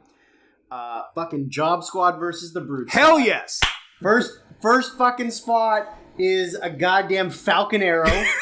Then he picks him up and gives him a goddamn dropping Tiger Suplex. Yep, Tiger Driver. Or Tiger Driver. Yeah. Then Edge gets tagged in. Fucking electric chair drop. No. First 3 spots in the match. So good. And Scorpio hits a moonsault leg drop. Drop the bomb, baby. Drop the bomb. Oh. Like, the whole match was great. The pacing was really good. There was no slowing down. It was awesome. They just went like a million miles an hour the whole match. It wasn't super long, which is great. 100% in. Okay, that's my number 11. What's your number 9? So my 9 has not been mentioned. It may be higher on yours, or it may not be on. I don't know. In Your House number 13, Final 4, Brett, Taker, Vader, Austin. It's higher on mine. Okay. Yeah, it's higher on mine. We'll talk later. We will talk later. Talk later. No topping. Only non-penetrative bottoms. We'll both non-penetrative bottom later. Yes. We'll both lie on the bed, face down, in assless underwear, and nothing happens. We'll fall asleep in that position. And we'll wake up with really stiff necks. I love the non-penetrative bottom lifestyle. Yeah, it's the best kind. You get to maintain a tight butthole. Yep. And you get to fall asleep in very uncomfortable positions. That's the point of it. It's great. So my number 8, did you mention it? I think you mentioned it. Hit me. One Heartbreak Kid, Shawn Michaels. I don't know if... versus... Owen? Yeah. Yeah. Versus the Blackheart. Owen yeah. Hart. It was that was on the bubble. That was in the top 15. Yeah, that one for sure. Excellent. Babyface Owen getting revenge. Yep. But doesn't work. No, that... Isn't that after... No, it's 96. It's heel Owen. Oh, it's leading up to Mania 12. Yeah. It's Owen trying to reconcuss Shawn after Syracuse. Yes. Yeah, and just like a real great professional wrestling match. like technically really sound and more enjoyable than a Shawn Brett match. Oh, yeah. Yeah. Because Owen's the best Brett. Because Owen's the best Brett. Owen's the best Hart, and Brett is the worst Hart. Yeah. My 8. I feel like Brett's an anti-masker and anti-vaxxer. I don't know why. I guess just because he's from Alberta. I think it's Alberta and crankiness, but I bet he's not. I bet he's on board. Maybe not. Anyways, your number 8. My 8 also involves a Hart, but the worst Hart, and his brother-in-law. Brett Bulldog, In Your House 5, blood everywhere. There is blood everywhere. And a La Magistral finish. Yes. Yes. Yeah. That, you know what, didn't make my list, but that's because I forgot about the blood. It is, I would call it a top 3 Bulldog singles match. Yep. This one with Brett, the other one with Brett, and number 1, Owen, European Title Tournament Finals. I'm going to say March 3rd, 1997, because I don't have autism, because that is Bulldog's best singles match ever. Gotcha. Yeah. All right. My number 7 hasn't been mentioned. Was what you mentioned before, and we were going to talk about later. Which is the Final Four. The Final Four. Yeah. Great match. The only thing I don't like about it is no pins. Is the over the top. Yes. It is. I get it. because it's the Final Four from the Rumble, and Austin eliminated the last without being eliminated. I get it, but also you're protecting the other guys from getting pinned or submitted. Yeah, was it the Final Four? No, it was not the Final Four. Or was it 4 guys near the end and not fake Diesel? Because someone was late. Squisher, Snake Eyes. Yeah. Anyways, Kevin Nash naming his moves. Yeah, I just, it might have been it would have been a better match had there been pinfalls. Well, I remember because upon re-listening, you made a good point. They should have either kept the rules they had and done some pinfalls, or just made it over the top and like we're doing the last 4 from the Rumble with Rumble rules. Yeah. But they did it with pins legal, but all the eliminations were over the top. All the eliminations were, because they were protecting. Because they didn't want to pin main eventers. Yeah, obviously. They didn't want to pin 3 main eventers and Vader. Vader, yeah. So Vader, who bled everywhere. But everywhere, like, gushing. People always try to ruin Vader's eyes. Because like, it wasn't like a forehead cut. Like, he didn't blade. Like, it was like a gash, like, right by his eye. I'm like, what are you doing to Leon, guys? Poor old dead Leon. Would have been a better match had it been, like, properly planned out. But they didn't plan it out. But as it was, very good. Very good, yeah. Like, excellent. And the crowd was hot for it, so... probably the best match involving Austin and Taker. Oh yeah. Okay, that's my 7. That's your 7. My 7 is also a Vader match, and it is against Ken Shamrock. Okay. Because they kill each other from In Your House 15, Cold Day in Hell, I believe. You okay? I'm looking it for you. Yeah, Cold Day in Hell. Yeah. Right. No Holds Barred. Do you have it? Not have it. You know what? I didn't, but now I regret it.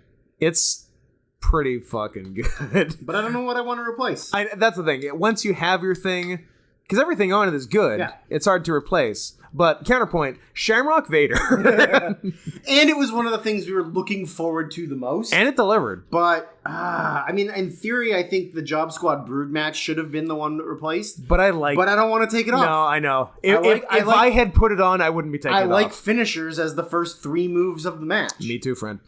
Yeah.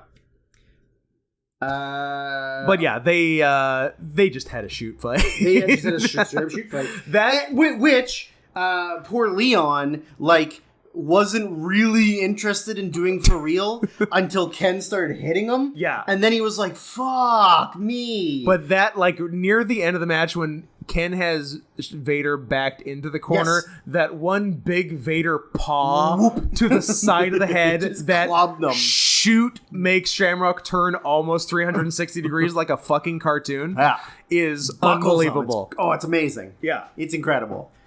And then, like, 4 months later, they had another fake shoot fight in a cage in FMW. Mm-hmm. Yeah. Which is not as good as this one. My number 6, which hasn't been mentioned, and I don't know. Yeah, you have it. I have it. Would be from Canadian Stampede. And then there's 4 guys on one team, and there's 4 guys on another team, and then each team has 1 more guy because it's 5 on 5. Sorry, there's 5 guys on one team.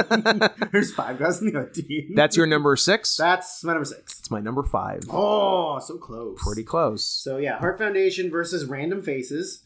I mean, Random Faces. It's pretty random. It's the faces that are feuding with the Heart Foundation. Austin Goldust, Shamrock, LOD. Yeah. A real ragtag group. Well, it's not as bad as I believe it's some Survivor Series 90 something, maybe the same year, where it's like all of the faces are also not all faces. Always good. Let me see if I can bring up the news. Nope, it's not that one. It's not that one. Oh, yeah. So the match at Survivor Series was the Bulldog, Furnace, LaFawn, and Neidhart as Team Canada, even though only one of them is Canadian. Yes. And That's not great odds. against Team USA, who are Goldust, Marrow, Vader, Blackman, but at the time, Vader and Goldust are both heels. Good stuff. And I love American hero Goldust. And I believe that Blackman was like a last-minute replacement for someone who got hurt. It was one of his first... I was going to say, I'm surprised there's Blackman's on pay-per-view in 97. It's like his first That's really televised main event like thing. Yeah. And he's hella green. I'm sure. Everything, like, all of his strikes and stuff are like super crisp. But because I saw like a I don't know, highlight or something. Yeah. And it's everything he does is him looking down to make sure his feet placement are exactly perfect. Nice. So he's not really like engaged in the theatrics. Yeah. He's like, my foot has to be here so I can throw a front kick. Yeah. But yeah, so I don't remember whoever he was replacing like got hurt or something. But yeah, anyways, yeah. So this one, at least two people on the Canadian team are Canadian. Yeah, Even pretty good. Team Canada, the Heart Foundation, but pretty good. Brett and Owen. Yeah, the end. And then you got a Cincinnatian, you got a Brit, and you got a wherever Neidhart's from. Where is Neidhart from? I don't know. Pennsylvania, Florida. He seems like Florida. He's a Florida guy. He has to be a Florida. He's a Florida man. He's a Floridian man. Yeah. He's got gator blood in him. He's mostly gator blood. No. California. Oh, a surfer boy. Montebello, California. Goddamn. Died in Florida. As is tradition. Drew, everyone dies in Florida. Yeah, look at him. Look at him. Look at him. Bloated and dead. Anyways. So that's my number 6. That's your number 5. So what's your number 6? My number 6 is Dude Love Steve Austin from In Your House 22 Over the Edge. And Drew is making a I forgot that match face. Oh. We flipped. Flip 5-6? We flipped 5-6. I like our odds for 4 through 1 then. Yeah, me too. Interesting. Me too. Very interesting. But yeah, we flipped them. Okay. God damn it. I guess we can talk about those two. So did we say things about Canadian Stampede? No. I mean, it's wild. The crowd is super hot. The heat's crazy. Like, there's only one other 10-man tag that even comes that it even comes close to. Yeah. But yeah, the crowd is super hot. Obviously, it's the face-heel dynamic is flipped. Calgary is losing their minds for the bad guys. Yeah. But it's your own fault for putting a pay-per-view in Calgary when you've got a big heel of the faction. Heart Foundation. Yeah. Like, it's your own fucking fault. You can't put a pay-per-view in Canada with them as the big heels. Yeah. What you do is you run them all the way as heels until their momentum's done. You turn them face, then you do the pay-per-view. Sure. Instead of having Austin and the Legion of Doom getting booed. Which is, I don't know, really interesting. Really interesting, but really dumb. And, like, they sort of booked the Heart Foundation as the faces, because, like, Owen, they did the thing where, like, Owen gets hurt and, like, heroic comeback at the end. The heroic save. They knew what was going to happen. It wasn't a surprise, though. It's just really interesting that it happened. Yeah. It's not a house show in 2003 where you do babyface Intercontinental Champion Shelton Benjamin against heel Christian in Vancouver and have to double turn. Have to force Shelton Benjamin to get on the mic and turn heel. Yes. So that the crowd will stop booing him as a face. Yeah. But yeah, for me, the crowd heat is incredible. Yeah, it's great. And yeah, the Owen thing is awesome. It's just so dumb to put but they do that a lot. They do. They do that a lot. It's like going to Montreal and doing a Raw where you have La Resistance playing baby faces. Yes. Like obviously they're from Quebec. Well, one of them's from Quebec. Sure. The other one is a French sympathizer. But yeah, you do that, and then it's like, well, yeah, no shit, they're gonna get Yeah. They're going to get face pop. Although, you know what the interesting thing is, if you think about it?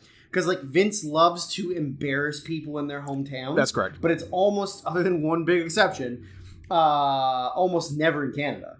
In Canada, usually the Canadians end up on top. Yeah. I guess because it's an international market. But Americans. If you're from America, you should take the day off when you're in your hometown. You should fake an injury. Yeah. Get diarrhea. Give yourself the hot poops. Yeah. It's going to end badly. Austin and Dude Love. It's great. It's great. Yeah, it's really good. Like the Dude Love sunset flip off the pile of cars. Oh my God. Just absolutely splatting on the concrete. Yeah. And of course the Pat Patterson chokeslam. Pat Patterson chokeslam. Holy fuck. Not the Joe Briscoe one. That one was shit. But the Pat Patterson one. That like added a star to the match. Who knew that like 50-something-year-old Pat Patterson 58 had those kind of ups? He was 58. Briscoe was 52. Well, 58 Patterson's better than 52 Briscoe. Absolutely. Pat Patterson at 58 had the most ups of any man. Like, that move made me want to go watch a bunch of 70s and 80s Pat Patterson. To see how good he could bump? Yeah. I don't think really knew that he was like a noted great bumper. Well, guess what? Yes. He fucking is. Yes. He was the first Dolph Ziggler. He was. He was an even gayer Dolph Ziggler. Which heretofore thought impossible. Who would have thunk? Okay, well, that bodes well for our 4-1. 4-1 has not been mentioned for you? Nope. Nor I. Very interesting. Number 4 for me. Yep. Is Shawn Michaels, Jeff Jarrett. My number 3. Motherfucker. What's your number 4 then? Don't be my number 3. I don't want to flip flop again. I'd rather be completely wrong than one more flip flop. Well, I hope it's not going right back to Calgary for Great Sasuke and Taka Michinoku. It isn't. Okay. So we're fine. Is it not on your list? Nope, it's there. Oh. It's a little bit higher. Wow, okay. Oh. Cool. Shocker. I'll give you a shocker. So let's talk about the Japs at the Stampede. I like... The Japs at the Stampede. Japs at the Stampede! What I like is... You probably would... Because this was the introduction to the light heavyweight division. Yeah. The division that caused the dissolution of the J-Crown titles. Because the WWF light heavyweight title belt had been drifting around Japan and Mexico, I believe, since the early 1980s. Yep. In fact, it was never it was never a thing that was regularly defended in WWF, even in the 70s or 80s. No, and I think it was literally just created so they just sort of sponsored an international title. It was so that they had, notoriety in those countries, wasn't it? That they could say that, like, we have an international title. And then when they unified 8 random junior heavyweight titles in 96 in Japan, that was one of them, and it lasted for less than a year because WWF said, hey, we're actually going to do the light heavyweight title, and God forbid we just do some new WWF cruiserweight title or something. So no, please dissolve the cool 8 belt thing you just did, and go fuck yourselves, sign Vince McMahon. I'll give you dates. So Great Sasuke 1 October. So close. So the belt officially became part of the New Japan J Crown at New Japan G1 Climax 1996, August 4th. It was August 4th. And then it only changed hands. It went... it changed to Ultimo in October. Yes. I'm going to say, Drew, if I was to put a date on it, October 11th. You got it. Thank you. Ultimo... Does Ultimo lose it to... Liger? Yep. At... February? Don't show. January 4th? Yeah. Don't show. Then he loses it to... Otani? There's one in between. Ooh. The guy that Sasuke beat for the title to put it in the J Crown. Oh, who did Sasuke beat? It wasn't Ultima? What if I gave you his legal government name? Would El you know? Samurai? Osamu Matsuda? That is not helpful. Is it El is Samurai? It is El Samurai. Okay, yeah. Yeah, El Samurai, Otani, and then peace out. Done. And would have been summer 97 or fall 97? August 97. August 10th. Yeah. New Japan's The Four Heaven. Cool. Yeah. So now you know. What I like, knowing is most of the problem. It's true. What I like about what Suzuki and Take did is they did what you wouldn't expect. You'd expect them, as the introduction to the light heavyweight division, is to go out and have a 5-minute spot fest. Yes. They didn't. They went out and had like a 12-minute, like full-on pro wrestling match, where like they started slow and actually built, which is, I don't know if that's what they were told to do, or if they decided, hey, we know we're like the new cruiserweights on the block, but we're gonna try our best to have like the best match we can have. Yeah. And they did, and it was awesome. I'm going to assume that they were maybe told to do that, but it doesn't sound like Sasuke was very interested in being told what to do. That's true, because Sasuke was supposed to be the face star of the division. He was going to be what Rey Mysterio was to WCW, Sasuke was going to be to WWF. And then Sasuke said, hey, how about when I win the first title, I take it back to Japan and never come back. LOL, JK. JK. Oh no, they found out. And they're like, we're not going to employ you anymore. You probably shouldn't say it before it happens. Let's get the other guy who seems more well behaved. Yeah, let's get the like 15-year-old little boy that we've got. Who the worst thing he'll ever do is adultery, which we don't give a fuck about in America, but is a cardinal sin in Japan, and he will have to give up his own promotion. Yeah. Premium, more like creamium. Mm-hmm. That's really funny. Yeah. In America, no one cares. In Japan, you have to give up your life. The worst things you can do are cheat on your wife and smoke weed. I like the fact that they don't respect women. As they shouldn't, because women are only good for 3 things. What are the 3 things? No, I'm not gonna say it out loud. But also, if you cheat on your wife, she gets everything. Bind your feet, paint your face white. But if your husband cheats on you, you get his wrestling promotion. You absolutely win. The 3 things are cooking, cleaning, and vaginas. And sometimes if there's a 4th thing, there's sisters' vaginas. The one thing that I find really weird about Japan is one thing. One of the things is and it's not the used underwear machines. Is in olden samurai times is that married women had to blacken their teeth so that you knew they were married, and it made them less attractive. Yeah. Very silly. It's pretty good. Also, lots of boy fucking in samurai times. Well, Scott.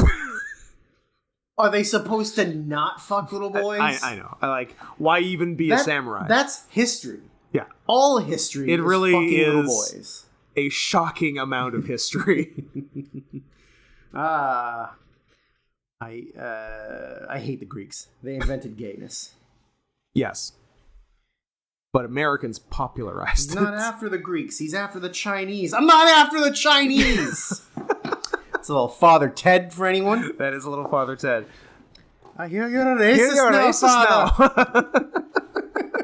No!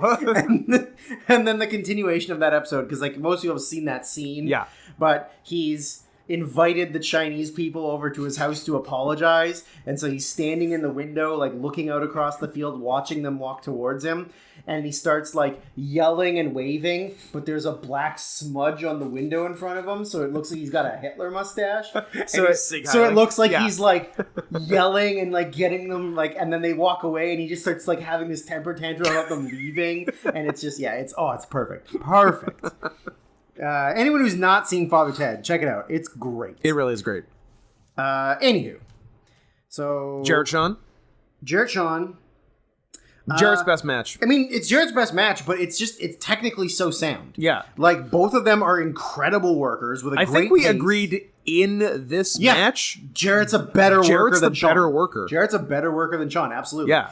But yeah, the pace is great. Like the quality of the match is really, really solid. It goes pretty long, and it does go really long. It doesn't feel like it. No. It moves. Pacing's really good. Yeah, moves really good. Like, yeah, this is really where you're like, man, Jeff Jarrett is a very good worker, and Shawn is a good worker who's sometimes lazy. Yeah. And also, not that he was lazy in this. It's just Jarrett was so good in this. Yeah, Jarrett was so good in this. Well, that means, do you have Jarrett HBK? That's my number 3. That's your number 3. Yeah. I said, but it's fine because you didn't flip flop. Because Taka and Sasuke is your number 2. And you haven't that means said our 3 and 2 might be switched, and I'm going to be mad about that too. We better have the fucking same I want us to have the same matches all the time. I want us to be kissing. I know. So my number 3 is hopefully your number 2. I think your number 3 is my number 2. Okay, hopefully. Yeah, don't ruin this for me. So my 4 is Jarrett and HBK. Yours is Taka and Sasuke. Yeah, my 4 is Taka Sasuke. My 3 is Jarrett Shawn. My 2 is Taka Sasuke. And you haven't said your 3. My number 3 is the match I had to do research on. Is it your number 1? It's my number 2. Oh my god. No, sorry. It's my number 1.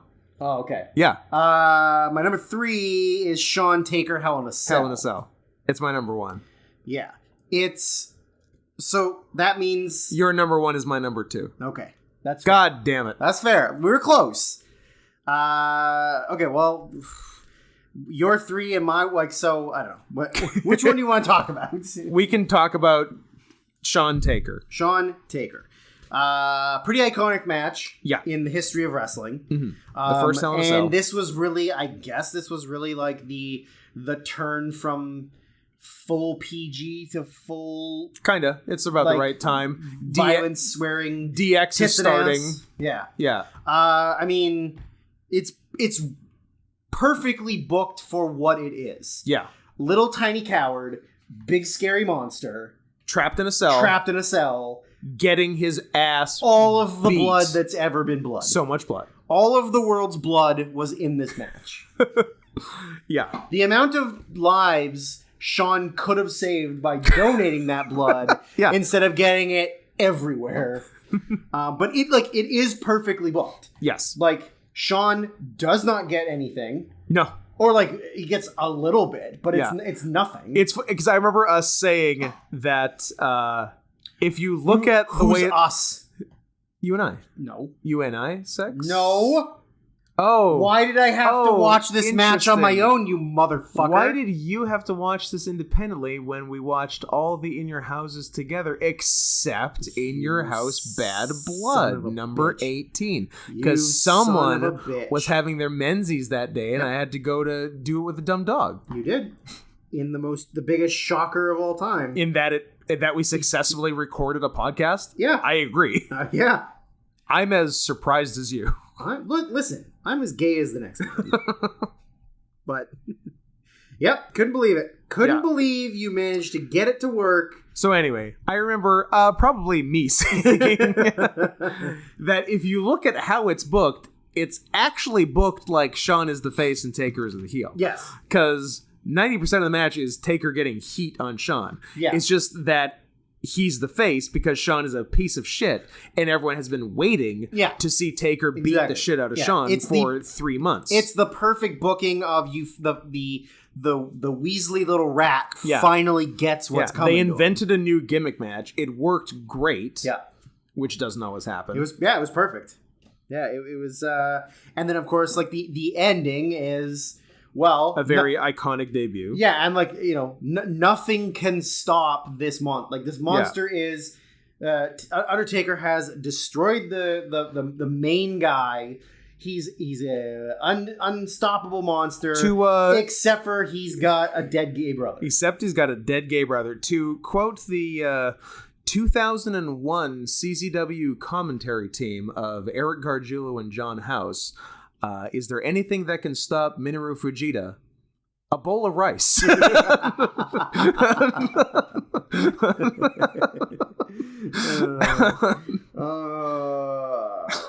your brother, Undertaker. He's alive, Undertaker. And he gives great with your Undertaker. He sucks knob really good, Undertaker. He's alive. Yeah, it's great. Yeah, King comes down, rips the cage door off, scares the poop out of Undertaker, gives him a scary looking tombstone. You bet. You bet. It's pretty iconic.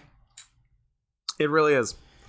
And Taker after several past months of Shawn hitting Taker as hard as he can with a chair, gets to hit Shawn as hard as he can with a chair. Yep. And it's pretty good. It's pretty sickening how hard he hits him. Yeah. You feel it. I mean, Shawn's on the way out. Yeah. And he's already pretty fucked up. So I guess the thought process is, well, what, am I going to get more fucked up than I'm already fucked up? Yeah, like, hey, let's do this. It just means I get to take more drugs to make the pain go away. Let's do this now, and then we'll rematch in a casket match in 3 months, and then you'll almost get paralyzed. Yeah. Like, then you will miss 4.5 years of the prime of your career. And come back and be better. But somehow come back and be better.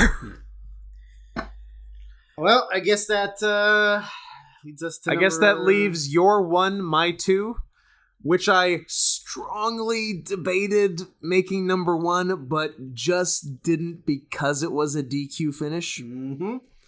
But it, clean pin, number 1 with a bullet. I like DQ finishes, except for I don't like DQ finishes. I'm going to pretend I like DQ finishes. That's why it's my number 1. So I believe we're talking Shawn Michaels versus Mankind in your house, number 10, Mind Games. Abso-fucking-lutely. Yeah.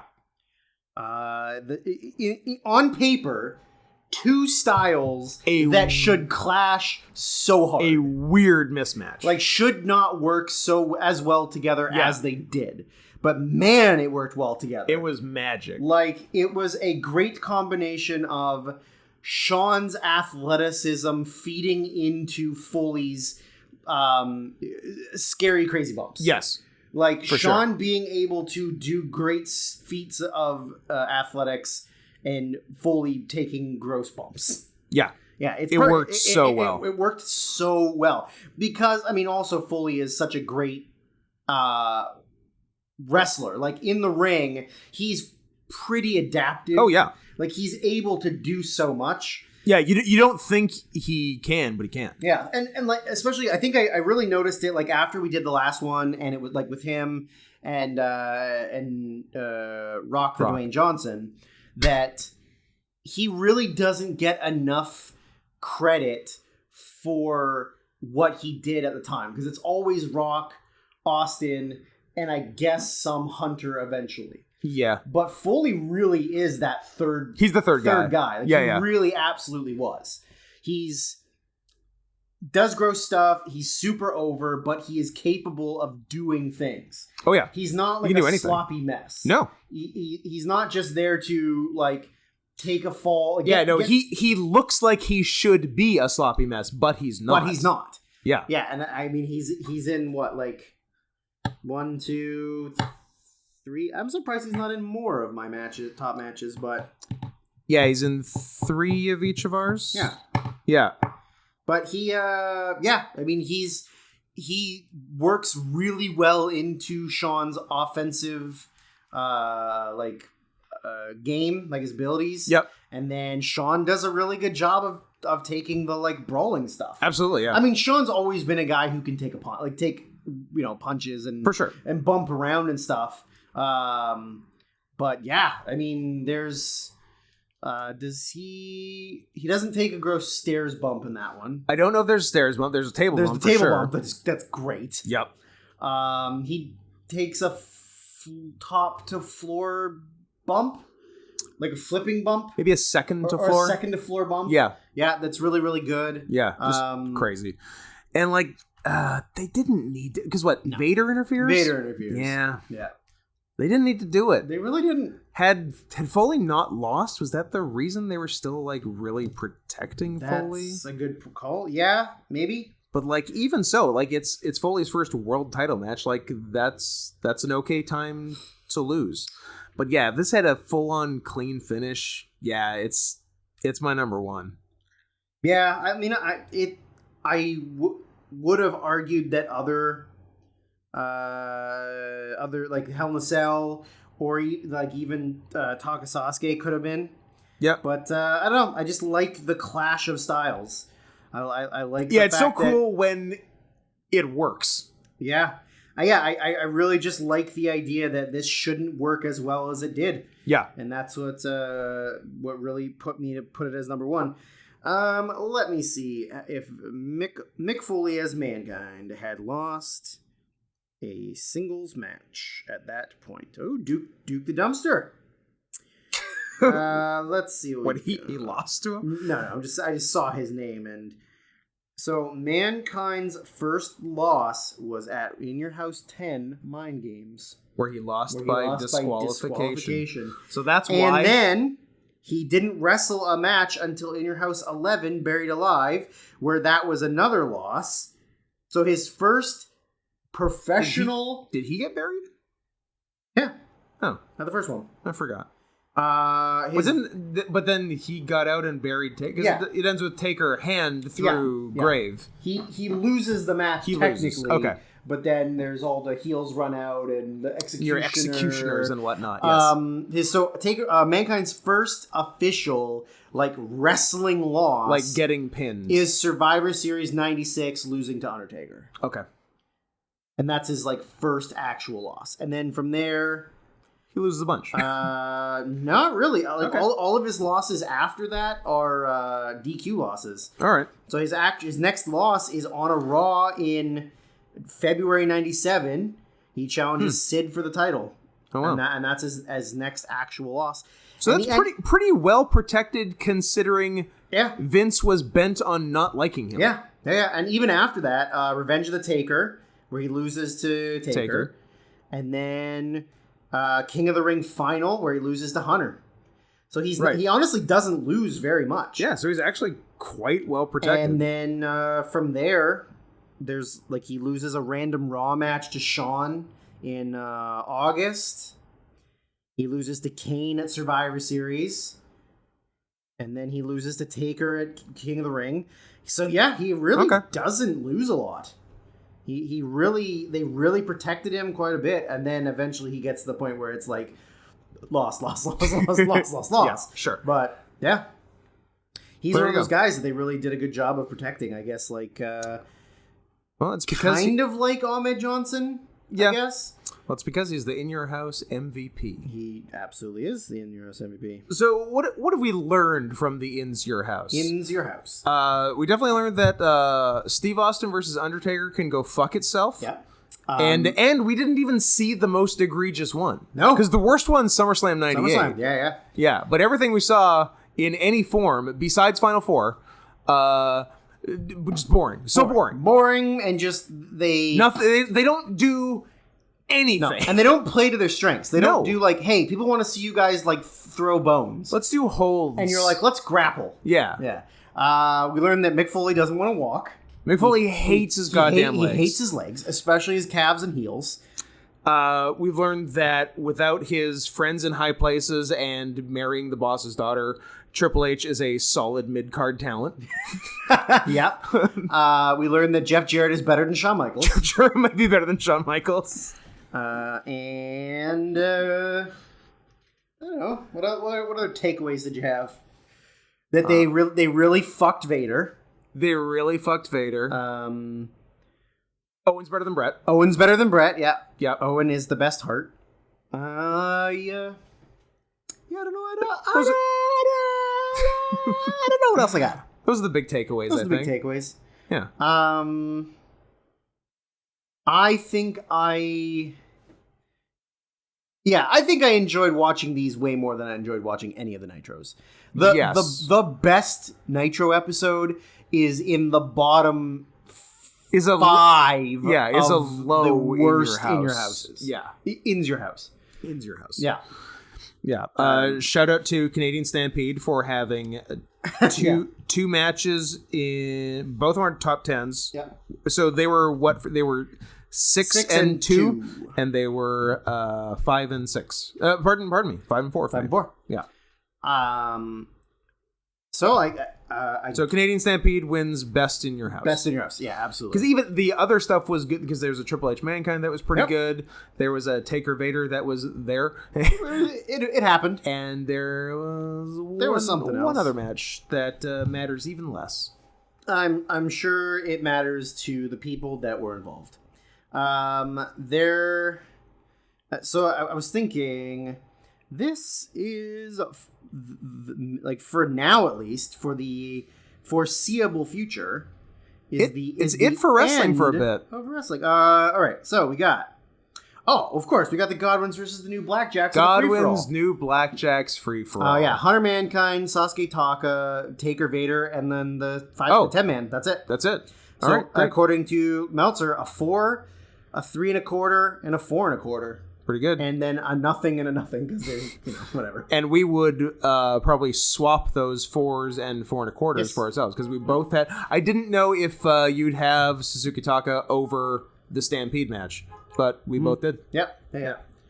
Not very often you can And see Sasuke wrestle in North America on a WWF pay-per-view. Not so. In fact, one time, and then one more time on Raw the next night, and that's it. I do believe. Shouldn't have fucked around. Fuck around and find out. Sleeper hit of the whole thing. Job Squad Brood. Job Squad Brood from Rock Bottom. Absolutely. Like, what an absolute pleasant surprise. Yeah, I mean, I was looking forward to it, but I was like, yeah, it'll be fine. It delivered. And it delivered. I guess having two young, like, up-and-comers fresh off the indies. Yeah. And then Al Snow and Scorpio in a match. Yeah. Like, it's going to work. It's going to work. Although Bob Hawley did the two best things in the match. Hawley was rocking it. I mean, respect where it's due. I mean, also shout out to just how fun Hawley versus Al Snow for the also hardcore very title fun. was. Yeah. Bob Hawley and Al Snow, a good last two in your houses. Yeah, absolutely. But yeah, for now, for the foreseeable future, that's it for wrestling. That's it for wrestling. I'm sure some of you are so sad. We'll still try to make references on the non-wrestling shows, so you don't feel left out of thinking to yourself, I wonder who that wrestler is. I bet you, like, I guess what we'll do if we don't do nothing planned, but the next thing will probably be year-end awards. Wrestling wise, yes. Wrestling wise, and then Dome Show, and then if we do Mania. I don't know. Always Mania. Fine, always Mania. But yeah, so until December 35th. Yep. Well, there won't be another... Until Smarch 1st. Until Smarch 1st, there won't be another wrestling podcast in theory. So hang tight. Unless we get, like, real ants in our pants. Unless we really want to do a review of Survivor Series. I had ideas, but we've got other ideas in the thing, but... Which we'll probably tell you about next week. Maybe. On the All Request Spectacular number 2. Dose. If you didn't get your movie talked about last time and you're like, those guys took my $25 and fucked me. Listen next week, please. We will talk about your movie. If you fuck me, I punch you in the stomach. Oh. If that comes up, that's his department. That's his department. Oh, yeah, that's my department. Okay. Norm. R.I.P., buddy. R.I.P. Norm. R.I.P. Norm. So we're doing the second half of the All Request, so 10 more movies to chat about next week. I still have 4 to go. I got 5, but we're gonna bang one of them out today. Knock that out a bit and today. I know which one I'm suggesting. Okay. I was gonna say, do we tell them what the movies are? Nope. No. You can goddamn wait a week. You can fucking hang on. So, as I said, 5 o'clock polls are open. If you're listening to this on debut day, anything later than that, they've already been open, stupid. 6, 7! And I think all that remains is to tell you the final letter in the secret message that we have been giving you since March 11th, 2021. Drew, what letter should we end with? If I was to pick any one letter that I could say real hard, what would be the most fitting final letter? Fitting hard letter to say. I might have actually steered you the wrong way. I know. But, don't forget Sarah and Softballs on Twitter and Not Scott Henson on Twitter, Drew Sarian on Letterboxd. PayPal.me/NotScottHenson. And actually, yeah, I think I've said 2 things on the show that people have to send me money for. The Benson and a second thing. The pause. Well, no, that's like that's Pre-order your pause. That's paying for merchandise. Yeah. But there were 2 like amazing calls I made. Was one a date? A date, maybe? It was probably a date.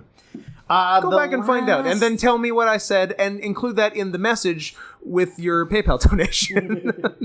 What's a strong letter to end with? A strong letter that you could say out loud to end this whole thing. Just something I can blast. Anything that you could name.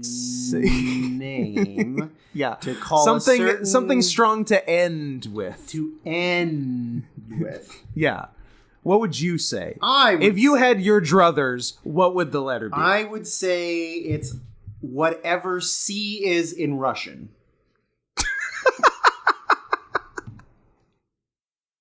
The final letter is N. What else would it be, you silly geese? N. There's your whole message. Tell us the message, and you win. What do you win? I don't know. We'll figure it out. Pick a thing and maybe it works. Stupid.